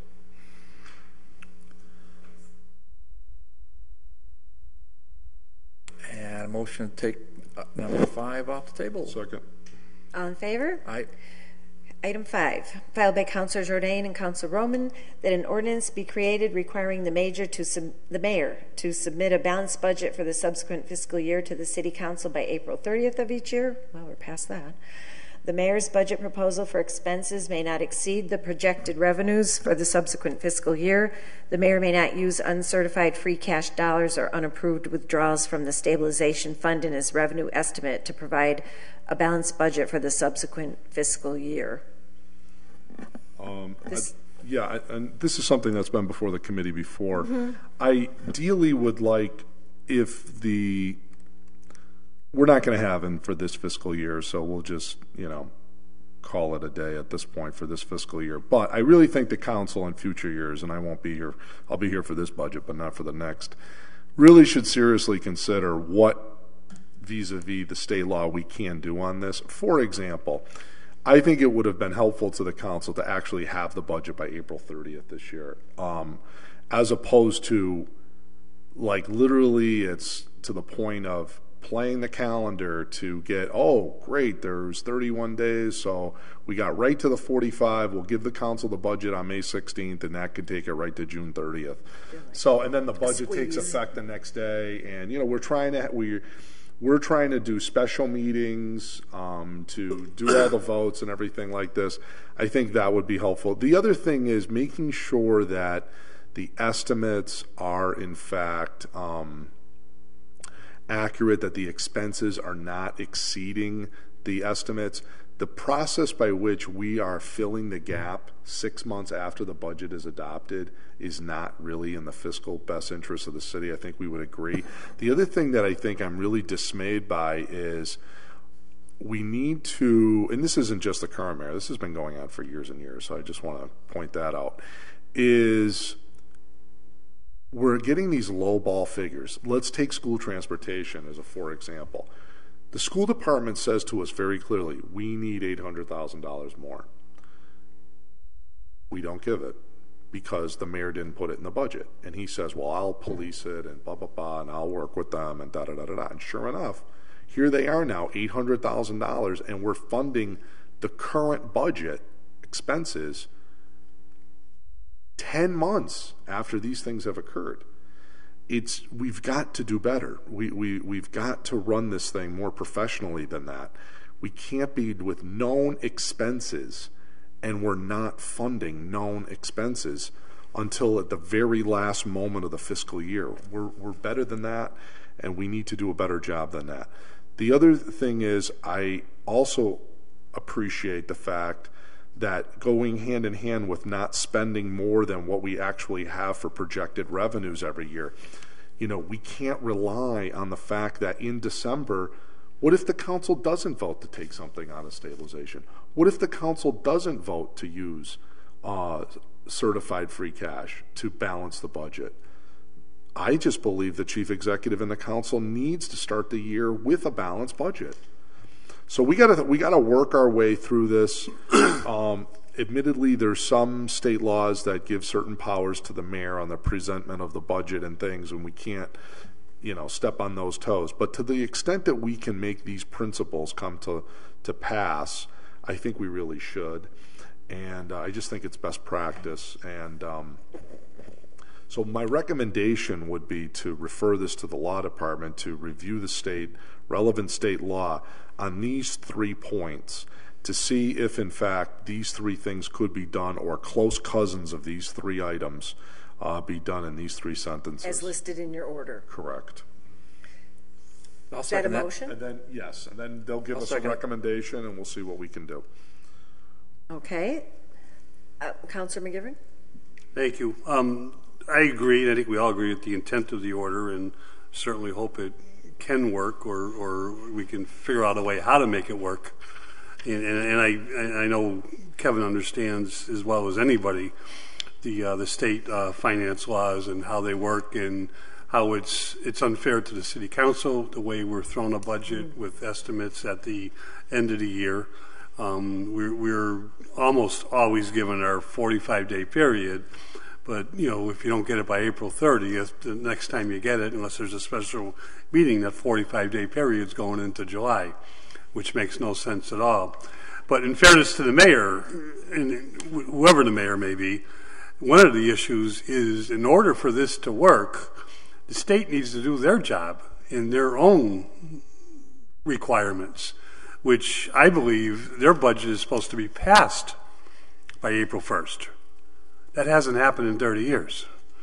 And their budget being that, they determine what they're spending using their estimated revenues and put forth what's coming, towards communities in terms of Chapter 70s, in terms of Chapter 90s monies. So the communities can make, starting with the mayor, the auditors, and the budget people, an educated decision of appropriations and expenses in the budget that then comes to us, the legislative body.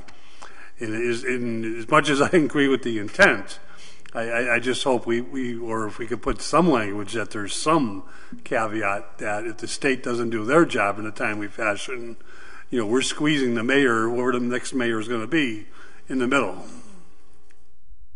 Thank you, Councilor. Councilor Jourdain? Yeah, thanks. Well, Councilor McGivern makes a great point, which is that how can we project our revenues in light of the fact that the state, we get House 1, which is the governor's proposal, and then the House and the Senate make their own proposals. To compensate for that, I put projected revenues in the language, because admittedly the mayor may not know by the time that he submits the budget whether in fact the state will have those resources earmarked for us. So what I'm concerned about is I'm willing to accept whatever projection you have for revenue. I'm okay for that. And the mayor has the flexibility to use whatever projection he thinks is reasonable. What isn't reasonable is the fact that despite their projections, they are knowingly handing us a budget every year for the last, at least the decade or so, of knowingly giving us a budget where the revenues do not equal the expenses. Even if you took the most flattering projection from the state and what they believe will be the local receipts, the expenses exceed the revenues. And the point is, how can you submit a budget to the city council knowing your revenue number, whatever number you pick, doesn't equal the expenses? And that gap, that structural deficit gap, is ranging anywhere between $1 and $2 million a year. And so the point that I'm trying to make is, whatever you want to pick for a number for projected revenues, that's got to equal the expenses. Otherwise, you should be submitting a budget that is equal to those two. But what they're doing is submitting a knowingly unbalanced budget, defaulting to the Division of Local Services rule, which says technically the city doesn't have to balance its budget until they send out the third quarter tax bills. And they're hoping and praying that the city council, and this is my observation now, is if the city council doesn't balance the budget in November and December, oh well, then blame the city council that tax bills can't go out. And now blame the city council when we have to use borrowing on short-term interest and all these things. They put the city council in these very untenable positions where we now become the bad guys because tax bills can't go out because the budget isn't balanced in November and December. So I'm trying to say, if we're going to have that type of hardball politics, then let's just have it in June and get it over with. Let's just say, this is what I really, as chief executive, I reasonably believe was coming in for revenue, whatever that number is, supported, I would say, with some reasonable support, and then say, this is what as mayor wants to spend. And those two numbers have to equal each other. Right now, I just think it's extremely inappropriate to kick that can down 6 more months. So we'll see where this all takes us, and maybe we can improve it. Maybe we're left with this ongoing conundrum. Just on a motion? That's a motion to legal. On the motion to refer to legal, all in favor? Aye. Aye. Motion to take up 6 off the table. Second. All in favor?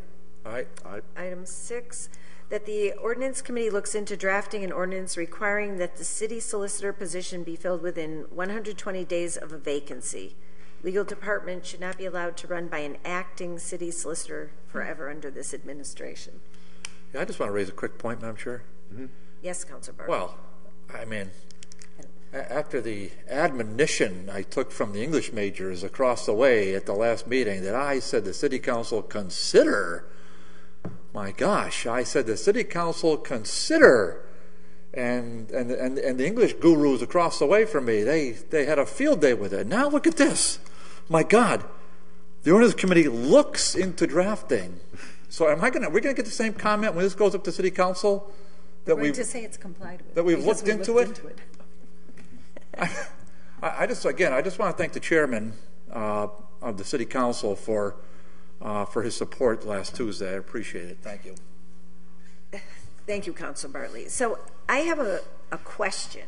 If we can suspend the rules for legal to Crystal. So moved. Second. All in favor? Aye. Aye. So my question is, do we even have any authority over telling the mayor to hire a city solicitor? Isn't that the position that reports directly to the mayor?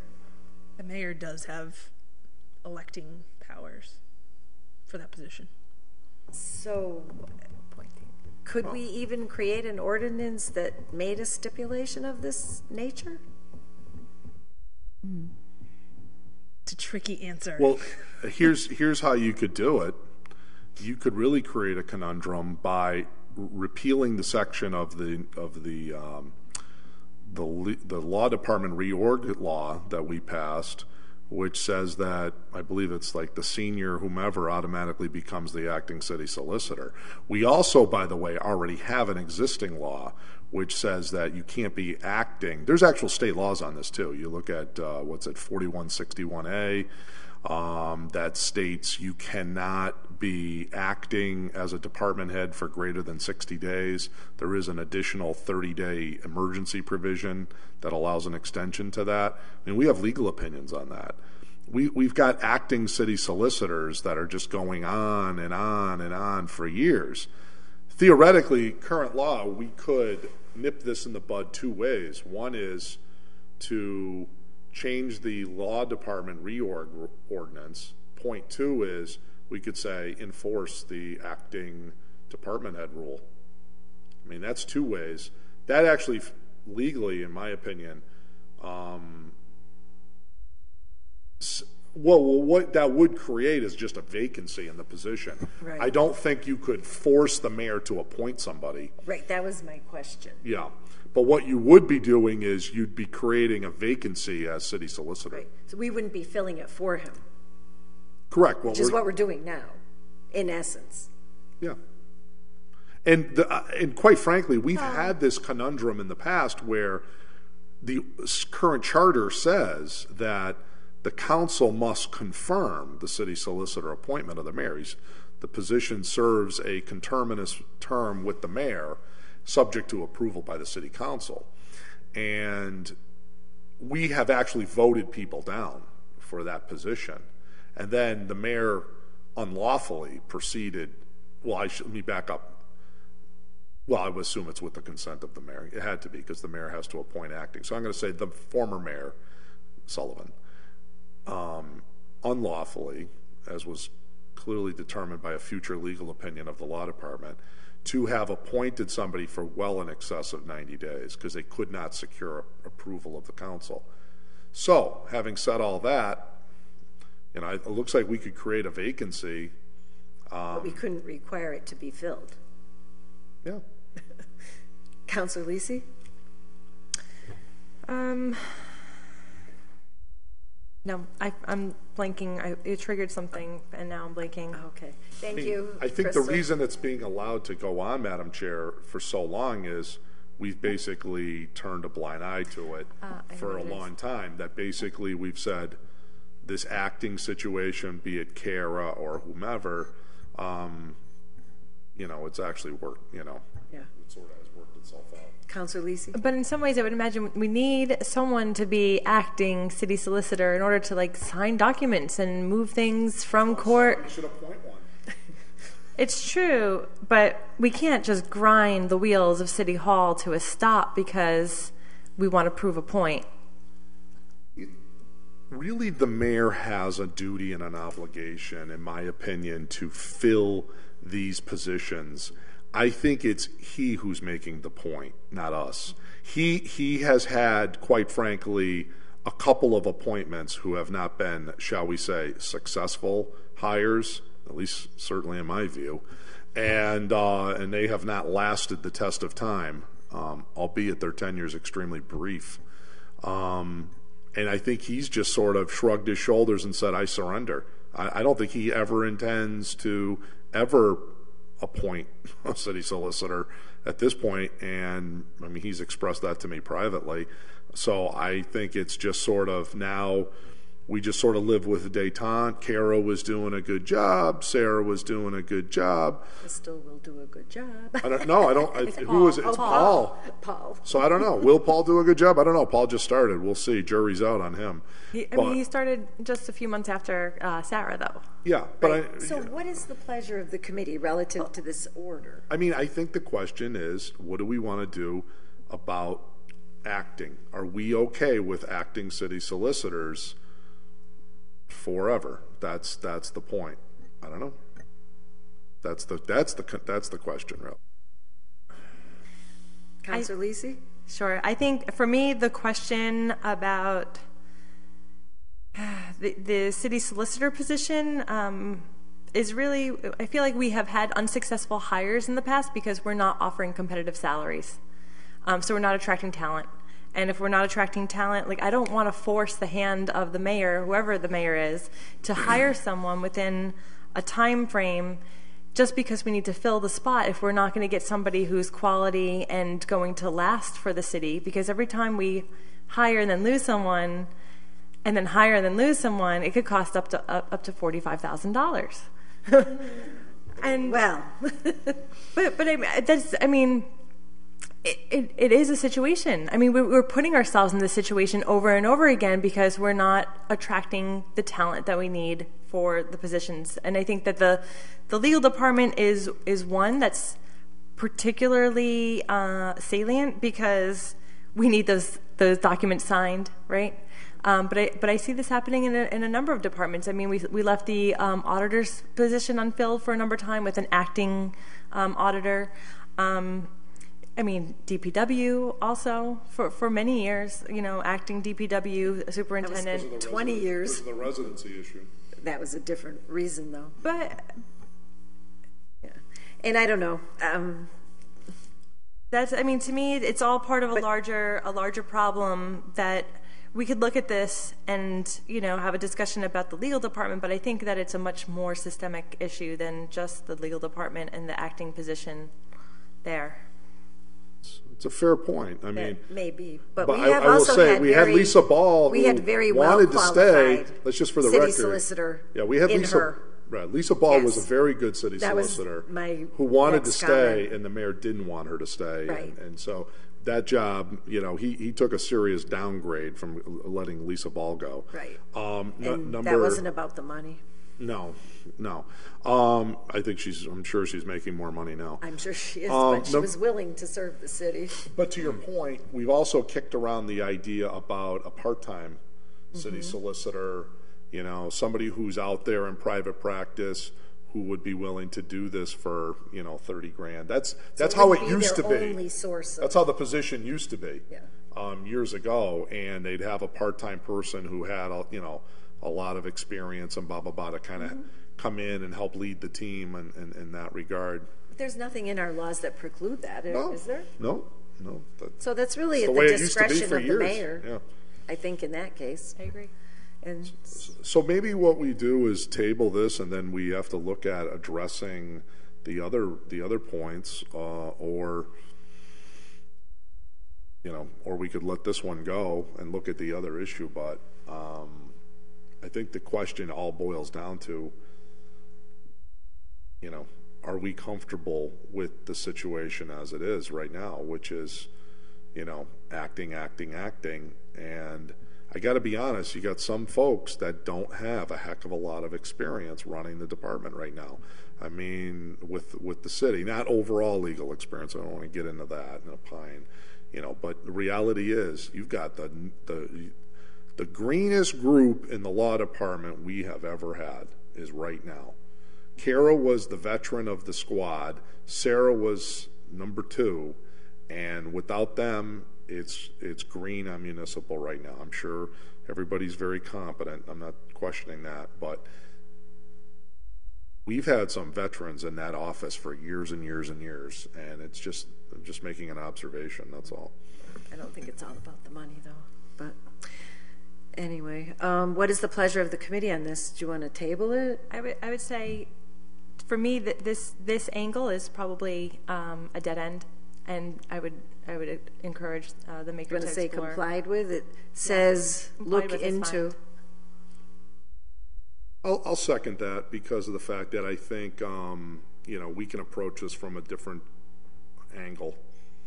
Okay. So we have a motion. All in favor? Aye. Aye. Motion taken, number 7. Second. All in favor? Aye. Aye. Item 7, filed by Councilor Jourdain, ordered that ordinances related to ancillary structures be reviewed for possible revisions, particularly as it relates to garages. Now, I believe you folks took this up on the 11th. Yep. I thought Damien was supposed to have something, I believe. I know he's been working on it. We had a draft. We had a legal form in front of us at the last meeting. Oh, okay. What did... Where's that at the moment?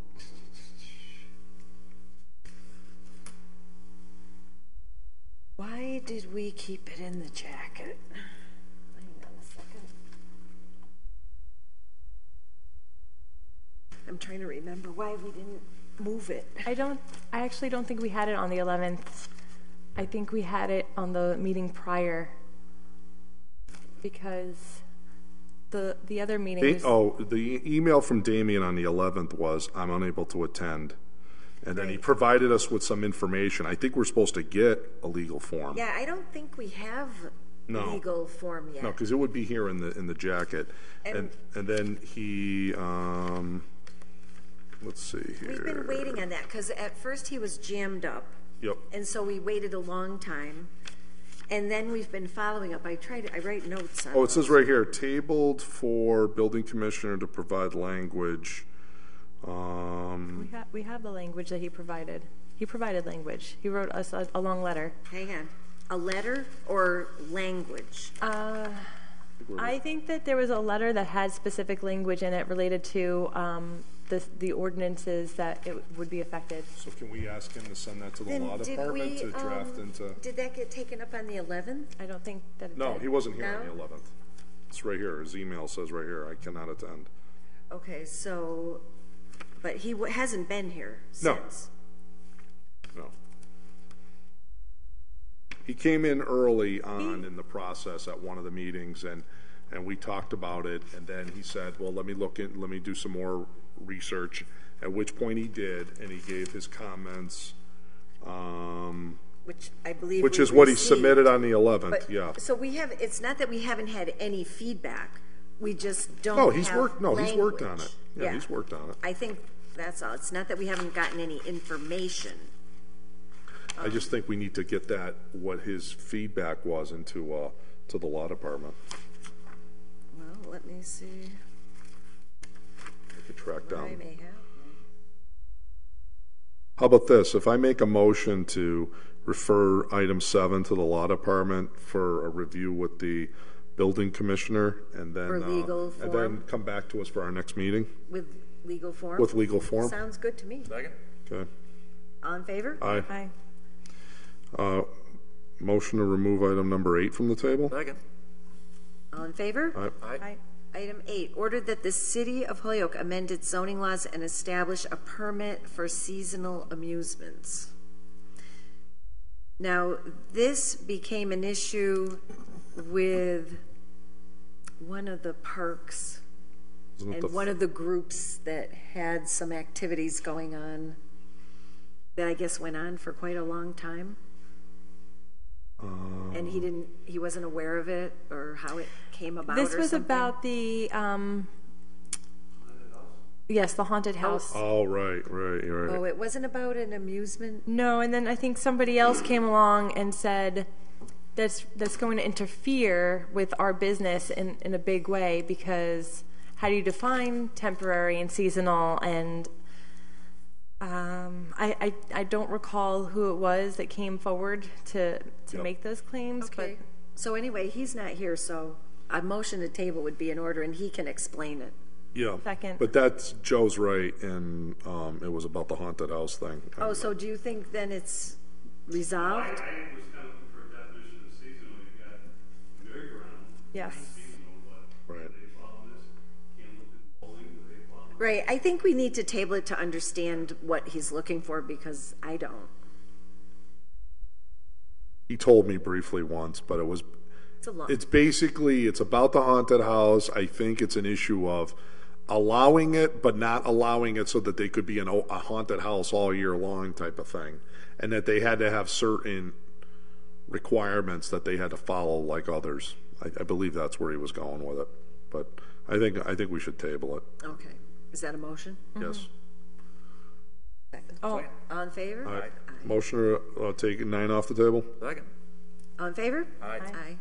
Filed by Councilor McGee, ordered that the ordinance section 82-4 be amended to expand the senior tax work-off program to 10 slots from 20 to 30 to accommodate both an increased interest and participation by municipal departments and a growing number of senior citizens interested in participating in the program. Motion Is this to housekeeping? adopt? Yeah, housekeeping. Second? Do we have a second? Yes, all in favor. I'm in favor Under of it. discussion, we're already doing it. It's already at 30. Oh. This was it stated at the city council meeting. It's what they've been choosing now. Yeah, but they're not supposed to do that. I don't know, but somehow, I guess, and I don't remember this, but we never put it into our ordinances, but it got changed a while back somehow. I don't know how. Well, it seems like up at the Council on Aging these days, certain people up there like to do whatever the hell they want to do, and I find that intriguing. Do we know how long this has been going on at 30? Well, yeah, I'd like to say, you know, if a John Q. taxpayer wanted to show up and say, well, I'd like my $7,500 back, you know, who the hell has the authority to just hand out? It's $750 to give every single one of these, which is great. I've been the biggest proponent. In fact, I'm the one that introduced this originally. All for it. However, you know, I don't know where they ever got the idea that they could do that without an ordinance. That's a specific state law, because technically Division of Local Services, you can't just hand out money to people. You know, you got to actually have statutory backup to give people reductions on their property taxes. That's interesting that It's similar to the salary issues. the assessors are actually the ones that are supposed to be policing that. But my only question on this is, do we have jobs for all 30 people, and we have plenty of places and things that are meaningful for them to do? If that's the case, I mean, that's why we had 20, because they were like, do we really have 20 jobs? If we got 30 jobs, then it's a good bang for your buck. I mean, you get somebody for, you have to pay them the minimum wage now too. They said that was a rule. So it gets accomplished in fewer hours. Exactly. So back in the day, the minimum wage, how we came to $7.50 was, 1,000 hours. it was $7.50 an hour. We used to get 100 hours a year, but now the minimum wage is 11. So the other thing that we need to expand to the extent that we can possibly do is we may have to review, again, I might file it, is the asset and eligibility rules for our senior stipend, senior $500 ones, because we have a lot of those that don't get captured because there's a lot of people that don't qualify. There's another benefit for $500, but so. Councilor Lisi, did you want to speak on this? No. Oh, No. okay. I thought I saw you. So what is the pleasure of the committee? So can I just, the Holyoke Ordinance, the senior tax workout program, does it specify the number in there now? 20. Well, right. And when did it change to ad hoc by Okay, 50 so to the 30? order was filed 4/18, and in discussion at the council, it was stated it's already 30. We're just doing housekeeping to catch up the ordinance, and there was some reference made like we had maybe spoken about it before. I didn't remember it. Either you adopted an ordinance or we didn't. And So the ordinance says it's 20, a maximum of 20. Correct. Okay, so we're, Why we have to okay, amend it. so we're changing Or 82, if we don't, I mean, I think they already picked We're 30 changing people. 82-4 from 20 to 30. 82-4D from 20 to 30. Right, but we don't know when it started happening. But they've been doing it absent an ordinance illegally. Who's they? Just, who does this? Seniors. The Council on Aging administers this. COA? Yeah, I would assume that's what Neve and the gang. Well, They you, run you, that. you want to have her come in and ask her? I think For they, what? She's I just think going to they've sit already here and done say, the lottery. "I'm sorry, I thought it was," or you already know what the answer is going to be. Yeah, I don't think people change things knowingly. I think that you inherit systems, especially someone new like Neve, who inherited a system, and then you get to a point where it's like, okay, you don't understand where these numbers are coming from. Somebody told somebody I that have it no was 30. idea when it became 30 in practice. I wonder if there's some sort of conflation also with the senior. I'd just like to know, how do the assessors, now they do know better, and the question Should know is, better. when they went to take that off, how did they not catch it? They would, and I can almost say, they would say, oh, we thought it was passed. Yeah, all right. I mean, I don't know, we're going to But get I in a wonder, circular but I guess what I loop, was but- going after was, I wonder if there's some sort of conflation with the senior tax work-off program and the veterans work-off program. Different law. We No, had to there pass is that. not. We had to What's- pass that one separately. So, I understand that, but I'm wondering if some people were in the veterans program, some people were in the senior program, and then how many? no, so what, I know more about the veterans program. I forget how many we added There's on that. 20 in the veterans program. They've had times where they couldn't even find 20. Yeah, it's hard. This year, I think they had 26 eligible. So what happened is there's more in the senior. So if the veterans Push become them a over there. senior, they go over to the senior. Yep. You know, I see. so That's why I bet you. I mean, that's why. But I would imagine some of these numbers got. But on the other hand, when the senior pool got very popular, I think they said, look, there's a veterans pool and there's fewer veterans, so go back over to veterans. Well, do you want to amend this But, to, I mean, to just add 30 more for the committee veterans has too? to decide what you want to do. No, I don't think they can fill the They can't 20 fill they the- got. They had 26 Councilor Bacon just said that 26 this year, They had so 26 sounds like they've got some flexibility. Technically, the rule is you're not supposed to get them more than 1 year in a row. Right. That's in the and they're ordinance, doing, too. so they had, I think, 12 or 18 new ones, and the other ones were reruns because they didn't have enough to get to the 20. So there's not a big demand for the veterans. So I think there's enough in there. It's hard, believe it or not. I mean, to be a veteran and be a senior and all these different rules and all. I mean, there's a lot. But you to can't it. get both. You can't do the veteran Exactly, one and yeah. the senior one. Yeah, and then there's, like I said, then there's the 500 you get, and as long as you meet the asset and eligibility, you don't have to do any work. It's That's a credit, right? It's 500. But the nice thing about those, why we want to expand that to the max, the state pays for those. Those don't cost us anything. These come out of the general fund. Yeah. For the state pays for which ones? The credit. Credit. Okay. The 500 senior one, we get those for free, and we're giving. Still us, you know. Well, yeah. There is no free tax Comes out of the money. bigger pot in Boston. All right. So what is the pleasure of the committee? Adopt at 30. All right. Second. All in favor? Aye. Okay. The motion passes. And just a 4-0. point of I don't see a 1 year rule. A 1 year rule in here, Kevin. It says that you're Or what? You're not to get it two years consecutively. I don't know that it's prohibited, but they always give it to somebody who didn't have there's it supposed to be before a- they give a it to prefer- somebody who does have it. Should be a preference. Yeah, take a look. I wrote the damn thing. I forget. It's I been know. a few years ago. Less fewer than That, unless fewer. We passed that about 2000, Okay. 2001. What's this year They do citation it- on that? I'll say one thing. Jim Mahoney does things correctly. he left us. 2001. Well, I know, but he did this. So my memory's not that bad. 16 years ago. He gives it to the people who didn't do it first, and if people who did do it are in the queue, then they do a luck of the draw. So no property owner shall be eligible for the program for 2 consecutive years unless fewer than the allowed 20 property owners apply. Exactly. Now that's an 82.4. 82.5, I don't see anything similar to that unless I'm missing it. Oh, no, there it is. No property owner shall be eligible for the program for 2 consecutive years unless fewer than 20. That's the same thing for 82.5. Very good. Okay. There you have it. Can we take up item 10 and 11? Well, actually, I'd like to keep 10 and 11 But- tabled. Didn't we get yes, an email from Mr. Payer? but I just want to take them up and table them to the next meeting. Okay. Well, then we don't have to take them up then. Right? All right. So I can just stand. Do you want to read it off for the public, Linda? Well, okay. So item 10 is ordered that Ordinance Committee review Section 18-35, regulation of blighted and vacant buildings to consider revising the appeal process and applicable fees. And we are waiting for language that is anticipated will be available in a week. And so I'll keep it on the agenda for March 23rd.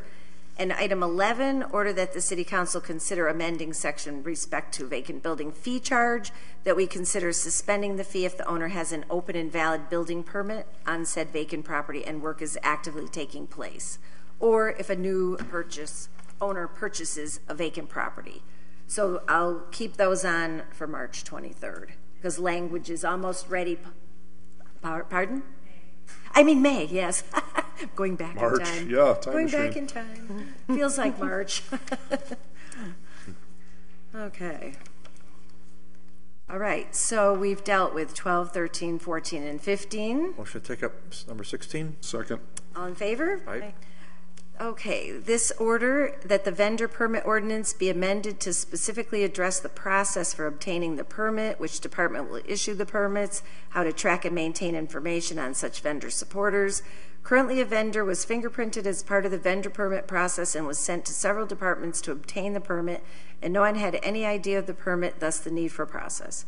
Therefore, the vendor permit should be issued by DPW or Park and Rec with an approval form signed off by the Board of Health and Treasurer's Office regarding taxes being current. Has anyone, I have not, the maker of the order has not spoken to me about this. In fairness, he filed this a year ago, so I think they've kind of got their sea legs under them a little better now. I think there's a little more semblance of a problem, of a process. So maybe... Is your sense that they are going to DPW and Park and Recs? They're drifting in here in pretty good droves with no issues, right? Well, I'm open to a say, motion for complied with. Motion been complied with. If the maker wants to send it back, he can send it back. Motion been complied with. Second. All in favor? Aye. Motion to take 17 off the table. Second. All in favor? Aye. Order that an official charter change through ballot question being placed on the next regularly scheduled municipal election for a recall process of elected officials. We have language on that in front of us tonight. Yep. I have a note written on my copy that says effective for 4-year term office holders only. Correct. And I have some thoughts. Biennial, a one-time chance to recall, essentially. The way the language is read is my note. That's right. And so we did change, in one meeting, I have on the second page, repeat of recall petition. I have a line through until at least 6 months after the election, for some reason. That's just, and then other discussion that took place that I noted, some discussion about impeachment, 2/3 of the council and approval of the mayor, or for mayor or city councilor, 3/4, 10 of 13. We were striking, I think what we heard from Sarah is that it's not very, we haven't seen that anywhere else. I won't be in favor of an impeachment process. Right, those are just notes I had that came up in the discussion. And are you generally supportive, Rebecca, of the recall process? Sure. For 4-year office holders? Yeah. Not. I don't like the language here, term exceeds 2 years. I'd like it to say 4 years. Yeah, because those are the only terms we only have 2 or 4, for our right? But we purposes, could create, it means the same thing. Yeah. But we could create 3-year terms or something like that here and there. Yeah, all right. So make an amendment to say whose term is 4 years? Yep. Who holds an elected office whose term exceeds whose term exceeds 2 years with more than whose term is 4 years. Yeah. Make that as an amendment. So we're going to strike exceeds 2 years and put in is 4 years. Yep. Okay. Is there a second on that? Or? Second. All in favor? Aye. I wanted to throw a couple. What about under F? We didn't take any votes on this that I can. Well, I think. How about if we start Kevin on page has 1? I'd like to work my way. Do you want to go through the whole language, or did you want to make some overarching comments, or? Overarching comments is I think this is really needed now that we have 4-year terms. That this is the second half of the transaction. We went out and created these 4-year terms, and now we need to deal with the reality of one of the downsides to having a 4-year term, which is if somebody's really problematic or doing crazy things, we got to have some mechanism to deal with that, or the voters certainly do. So now this is the manifestation of that. So we never really had to deal with it because everything was always 2 years. Under A, I just have a number of different bullet points. Couple of steps. One is in the current proposal, right, it says 100 voters to get the affidavit in order to even take out the nomination papers to then go and collect. And under this current version, it says 15% of the voters, which would be about 3,750 or more people. What I was thinking is, one, we should talk about those. The rest, all the writing looks pretty good. It's just these thresholds. Do we think 100 just to take out the nomination papers is enough? I was kind of thinking maybe like 500, but lower the bar to actually get it on the ballot from 15 to 10, because 10% is 2,500 certified signatures. That's a lot to put something on the ballot. As opposed to 15%, that's what, 3,750 signatures? That seems like an awfully high number to, I mean, if there's 2,500 people that sign a petition, that's a pretty sizable amount of people in the city to even have a question of should there be. I don't know what others people's thoughts are. It's 15% of the total number of persons registered to vote. Right, which is like right now is like 20. It's about 25,000 people registered right now. And we had how many people turn out for like the past couple of mayoral races? 8,000 is like what, 9,000? 8, 10, yeah, something in that Right, but vicinity. it's not of the voters; it's of the people registered. Well, that's why I want to know what that number is. Yeah, It's 25,000 approximately. which it means only 14,000 people in the city are either too young to vote or didn't register to vote. It's a pretty amazing So number. 10,000, wrong even with being that number. generous. What did you say, 24, 2,500? 25,000 would be 5,000. the full total. So you say 10% of that would be 2,500, 15% would be about 3,750. I think we just ran out of time and gas on this because I don't have a particular note why we tabled it. No, that's fine. I think it was probably fatigue. We're getting there. I think it was probably What do you think? Well, so 10,000 people showing up to vote is 40% of the registered voters showing up to vote. So I think it should be more than half. So if we had the 2,500 number, we're still at more than half. Right. Yeah, exactly. So that seems reasonable to me. But what about to even take out the papers to circulate them? Yeah, it's 60%. I think, do you think more than 100? 100 seems pretty low. You have to get more than that to run For mayor. Yeah, you have to get 250. Shouldn't you have to have at least as many, I would say the same many to pull a recall as you'd have to get on the ballot to run? Yeah, so why don't we say, you want to say 250? Mm-hmm. All right, so 250. And then we'll say 10%. And I'm all in put favor, it on the ballot. I'm all in favor of political tools, but Yeah, I mean, right, really, right. for 100 people to run and do that seems, Yeah, I agree. I don't know. So I have a question about the affidavit. Mm-hmm. How is the affidavit like? So let's say we've had problems in the past with people not showing up for work. Okay, that would be grounds for recall. Mm-hmm. But how do we validate, or how do we decide what is grounds for recall? I really think affidavit There here doesn't is have just to a real- substitute for the word petition. There really is no, per se, grounds for recall. They have to say why. But it says a statement of the grounds upon which the petition is based. So you need to create some justification. Yeah, right. Well, they have a reason. Right. Whatever their reason is. You could say, I mean, as sad as this is, you could say, I want to recall Kevin Jourdain because he keeps his hair too short. Technically, that is a grounds for now. Sure, but your hair is short. Right. But my point is, will you get that? Will you get 2,500 people to say Kevin should be recalled in a petition and then get 50% of the electorate to do that? Probably not. You're right, but at least the statement is true in and of itself. Right. But it's what if somebody was saying we want to call this official because they're not ever at work. Right. And that's not true. So how do we mediate that? I mean, that to me is important in terms of creating the basis, the grounds for the recall. Yeah.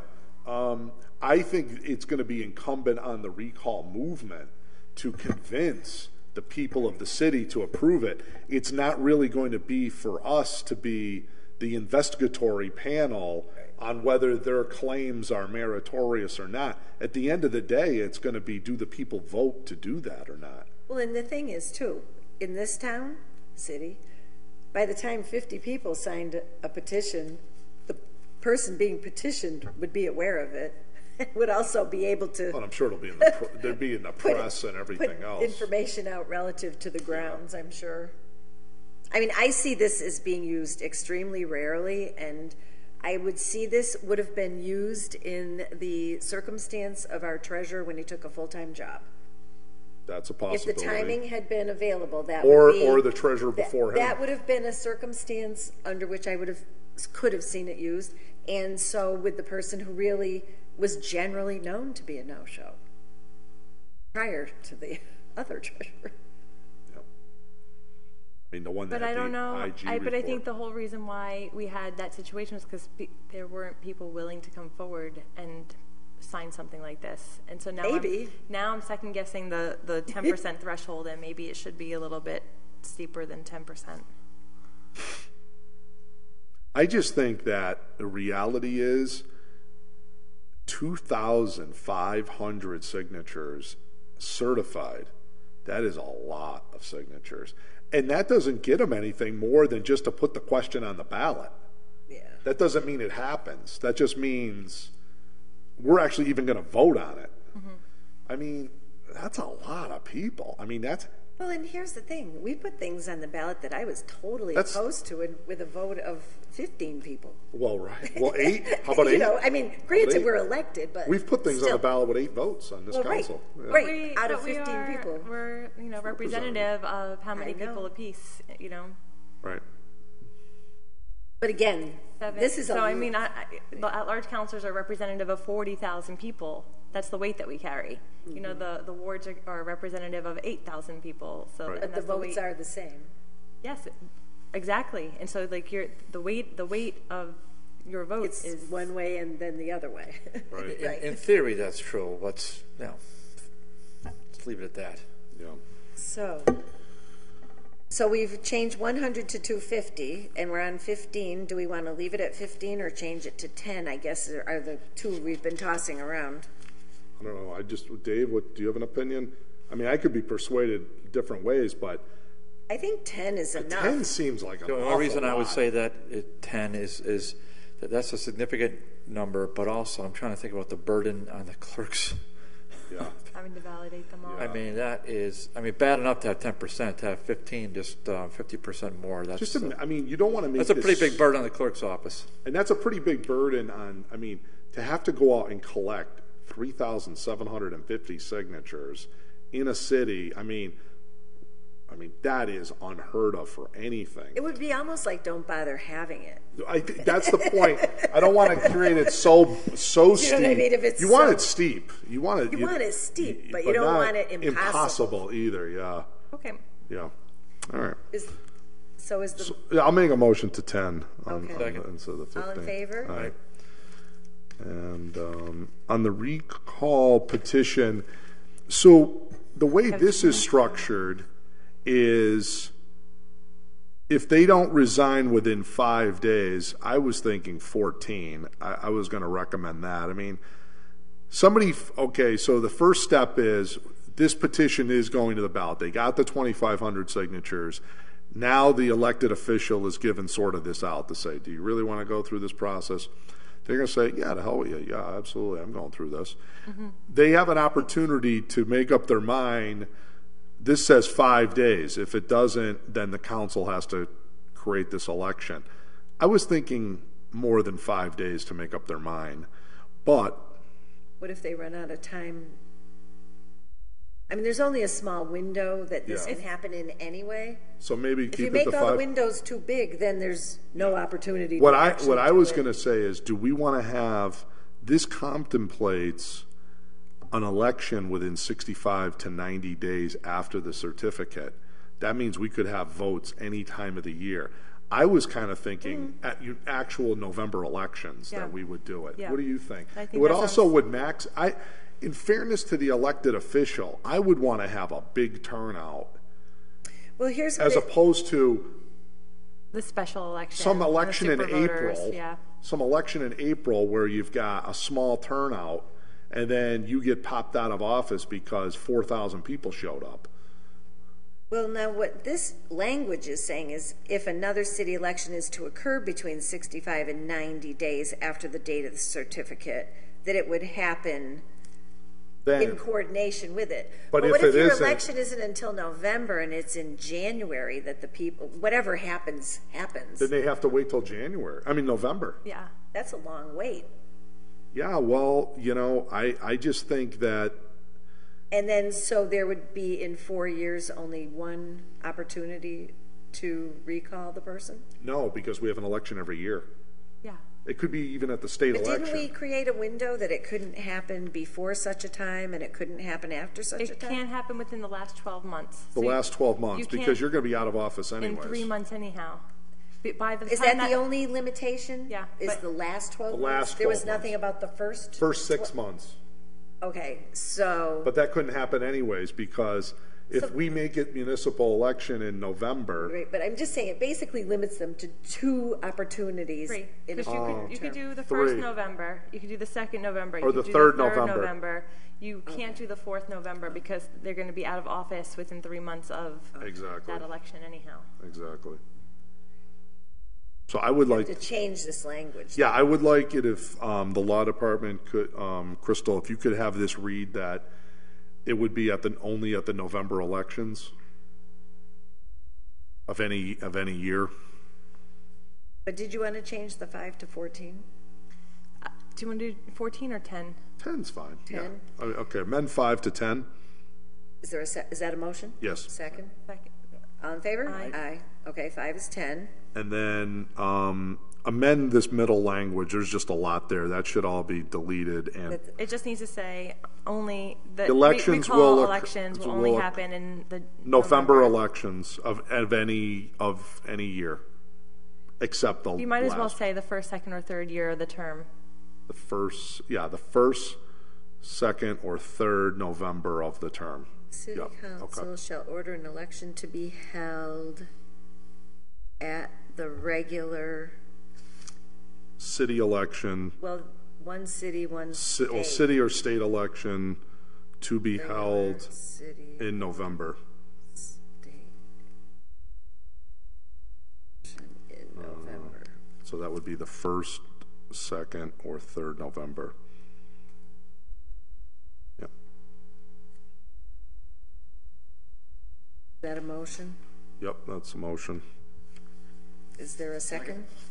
All in favor? Aye. So then we get to D, which contemplates, okay, we're going to have a recall. Now it's all these other folks that are going to run if that passes. If that doesn't pass, then they're out of the ball game. How this says is the highest vote getter then becomes, if it passes, then the highest vote getter gets the job. So at So the wait a time minute. Which of is the one more reason you would want it at the November election. So at the time of the recall is also in essence an election of a replacement? Under this system. That's sort of an interesting concept. 'Cause you don't But wanna you leave can't it- have it vacant. Right. So people are theoretically saying, I want Joe Smith out and I want to be the new You have to do 2. You have to do both, yeah. 2-for-1 special. Right. You can't just say you have to get out. You have to say Right. we want to literally Exactly. replace you with this other person, which is going to be tough. I agree.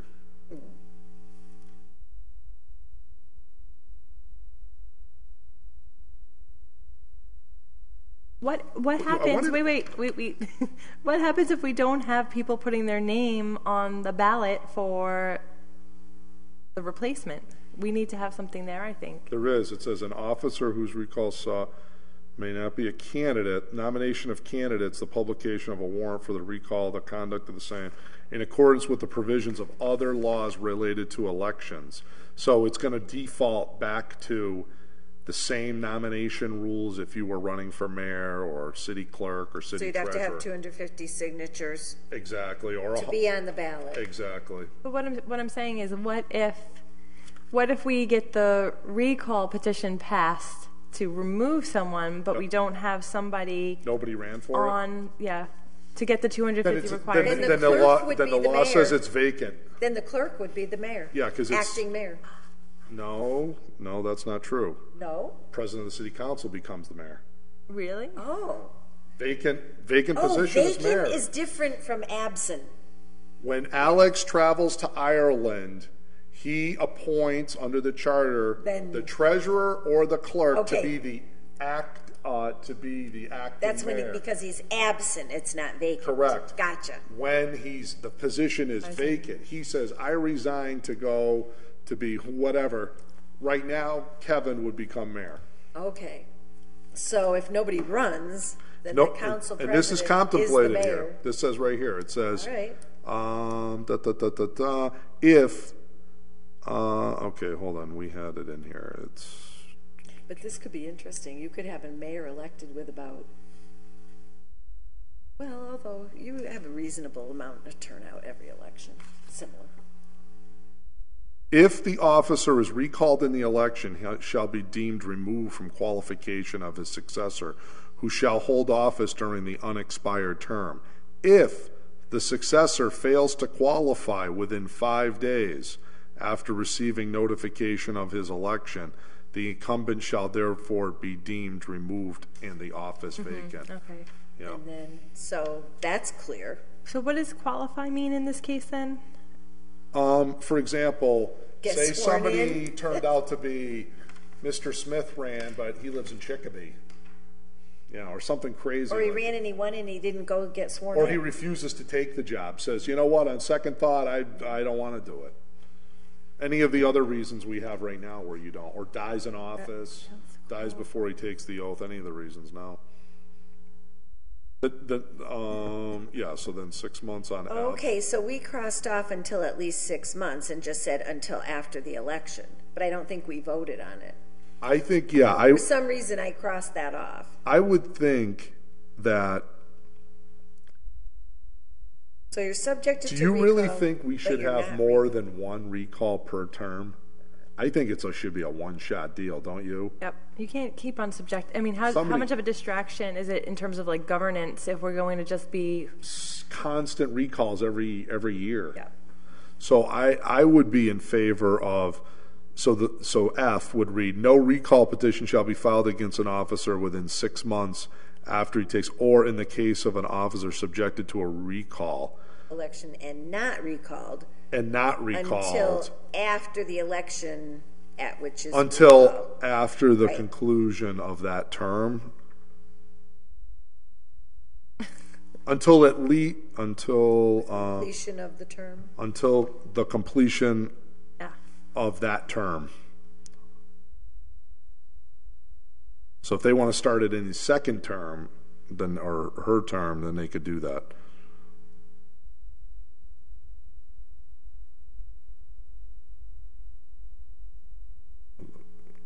Right. Does that make sense? You want to make it possible, but you don't want to make it a new political sport.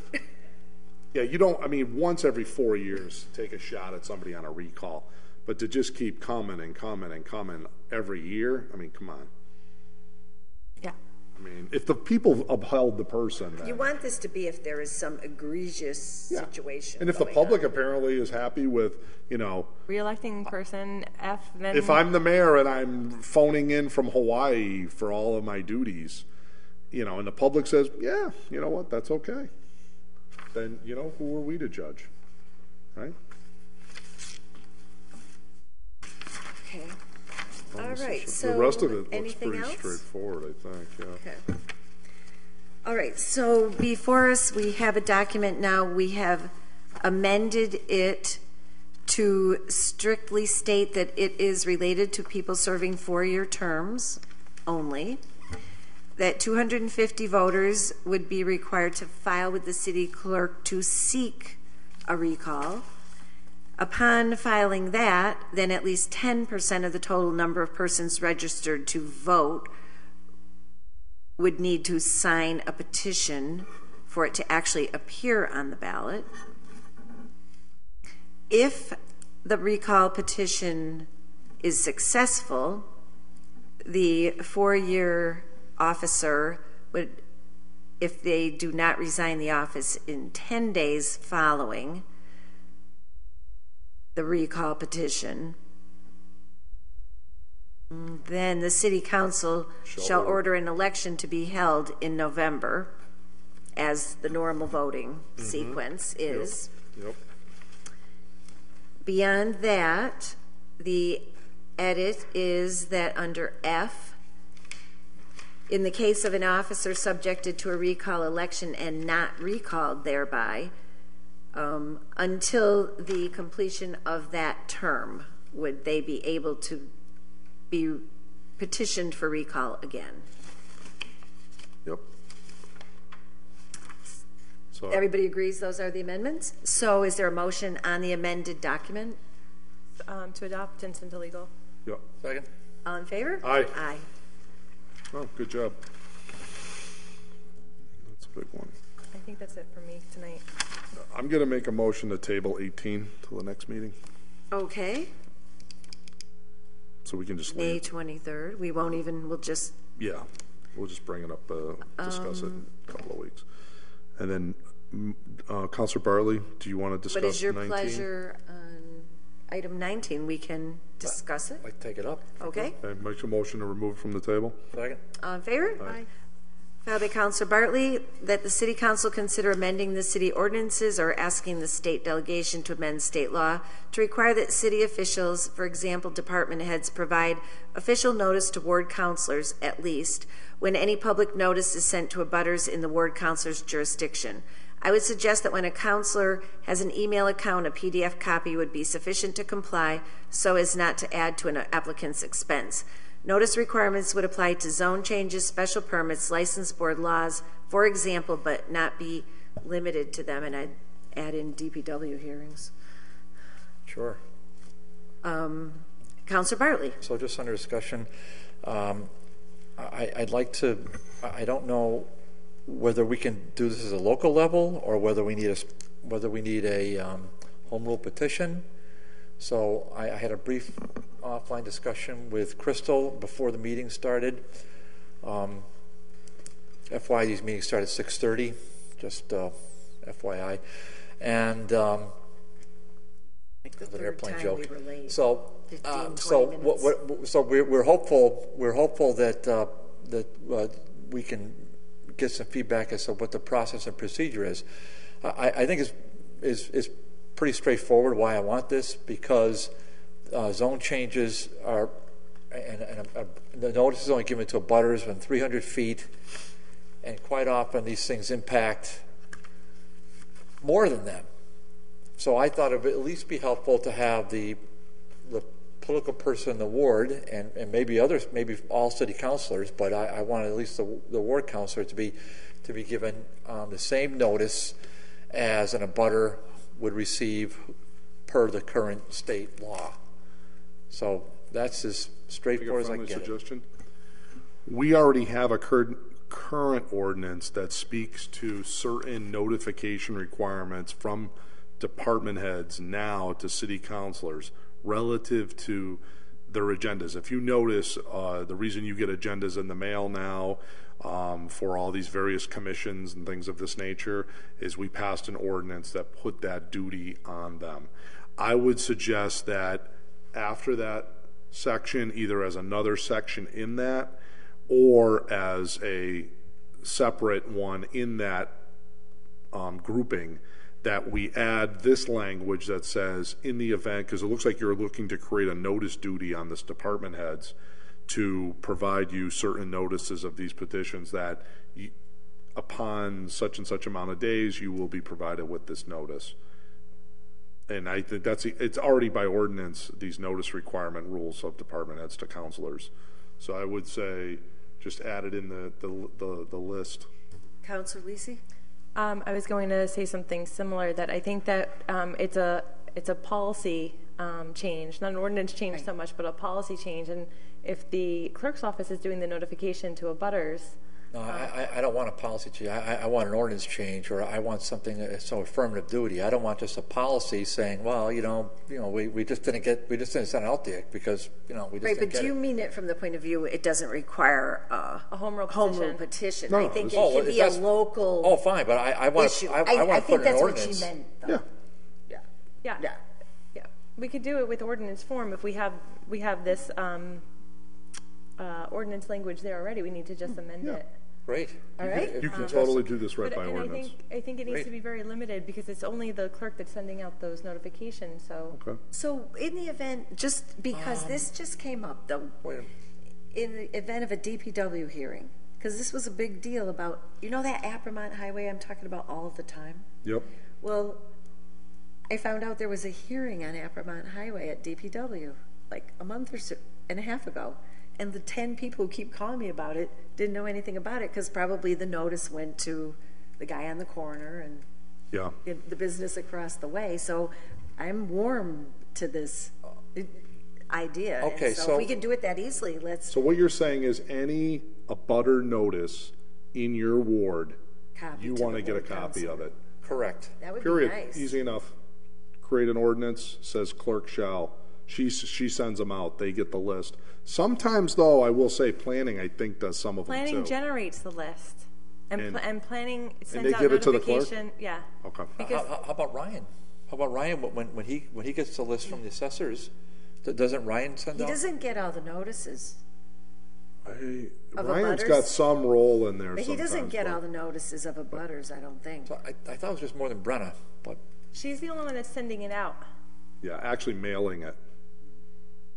But there is coordination between the planning department and the assessor's department in terms of generating Right, that the radius list. of 300 feet. But I don't think right. Brian's in that loop. He's supposed to be. Is he? Well, why don't we? I think Rebecca's right. I think it's the clerk that's actually dropping them in the mail. So why don't we just say print out one more and give it to the ward counselor? Okay, okay. I was going to say, unless you want it to be sent to the full council as a formal communication. I don't think the whole council wants it. I mean, do you know how many things we're getting now that emails, mailings? I'd like to know if different things are going on in my ward. If You're the ward counselor, you're the go-to person because, I mean, I'm not speaking for you, but I know a lot of at-large counselors, if they get a call from the ward, they'll say, call your ward counselor.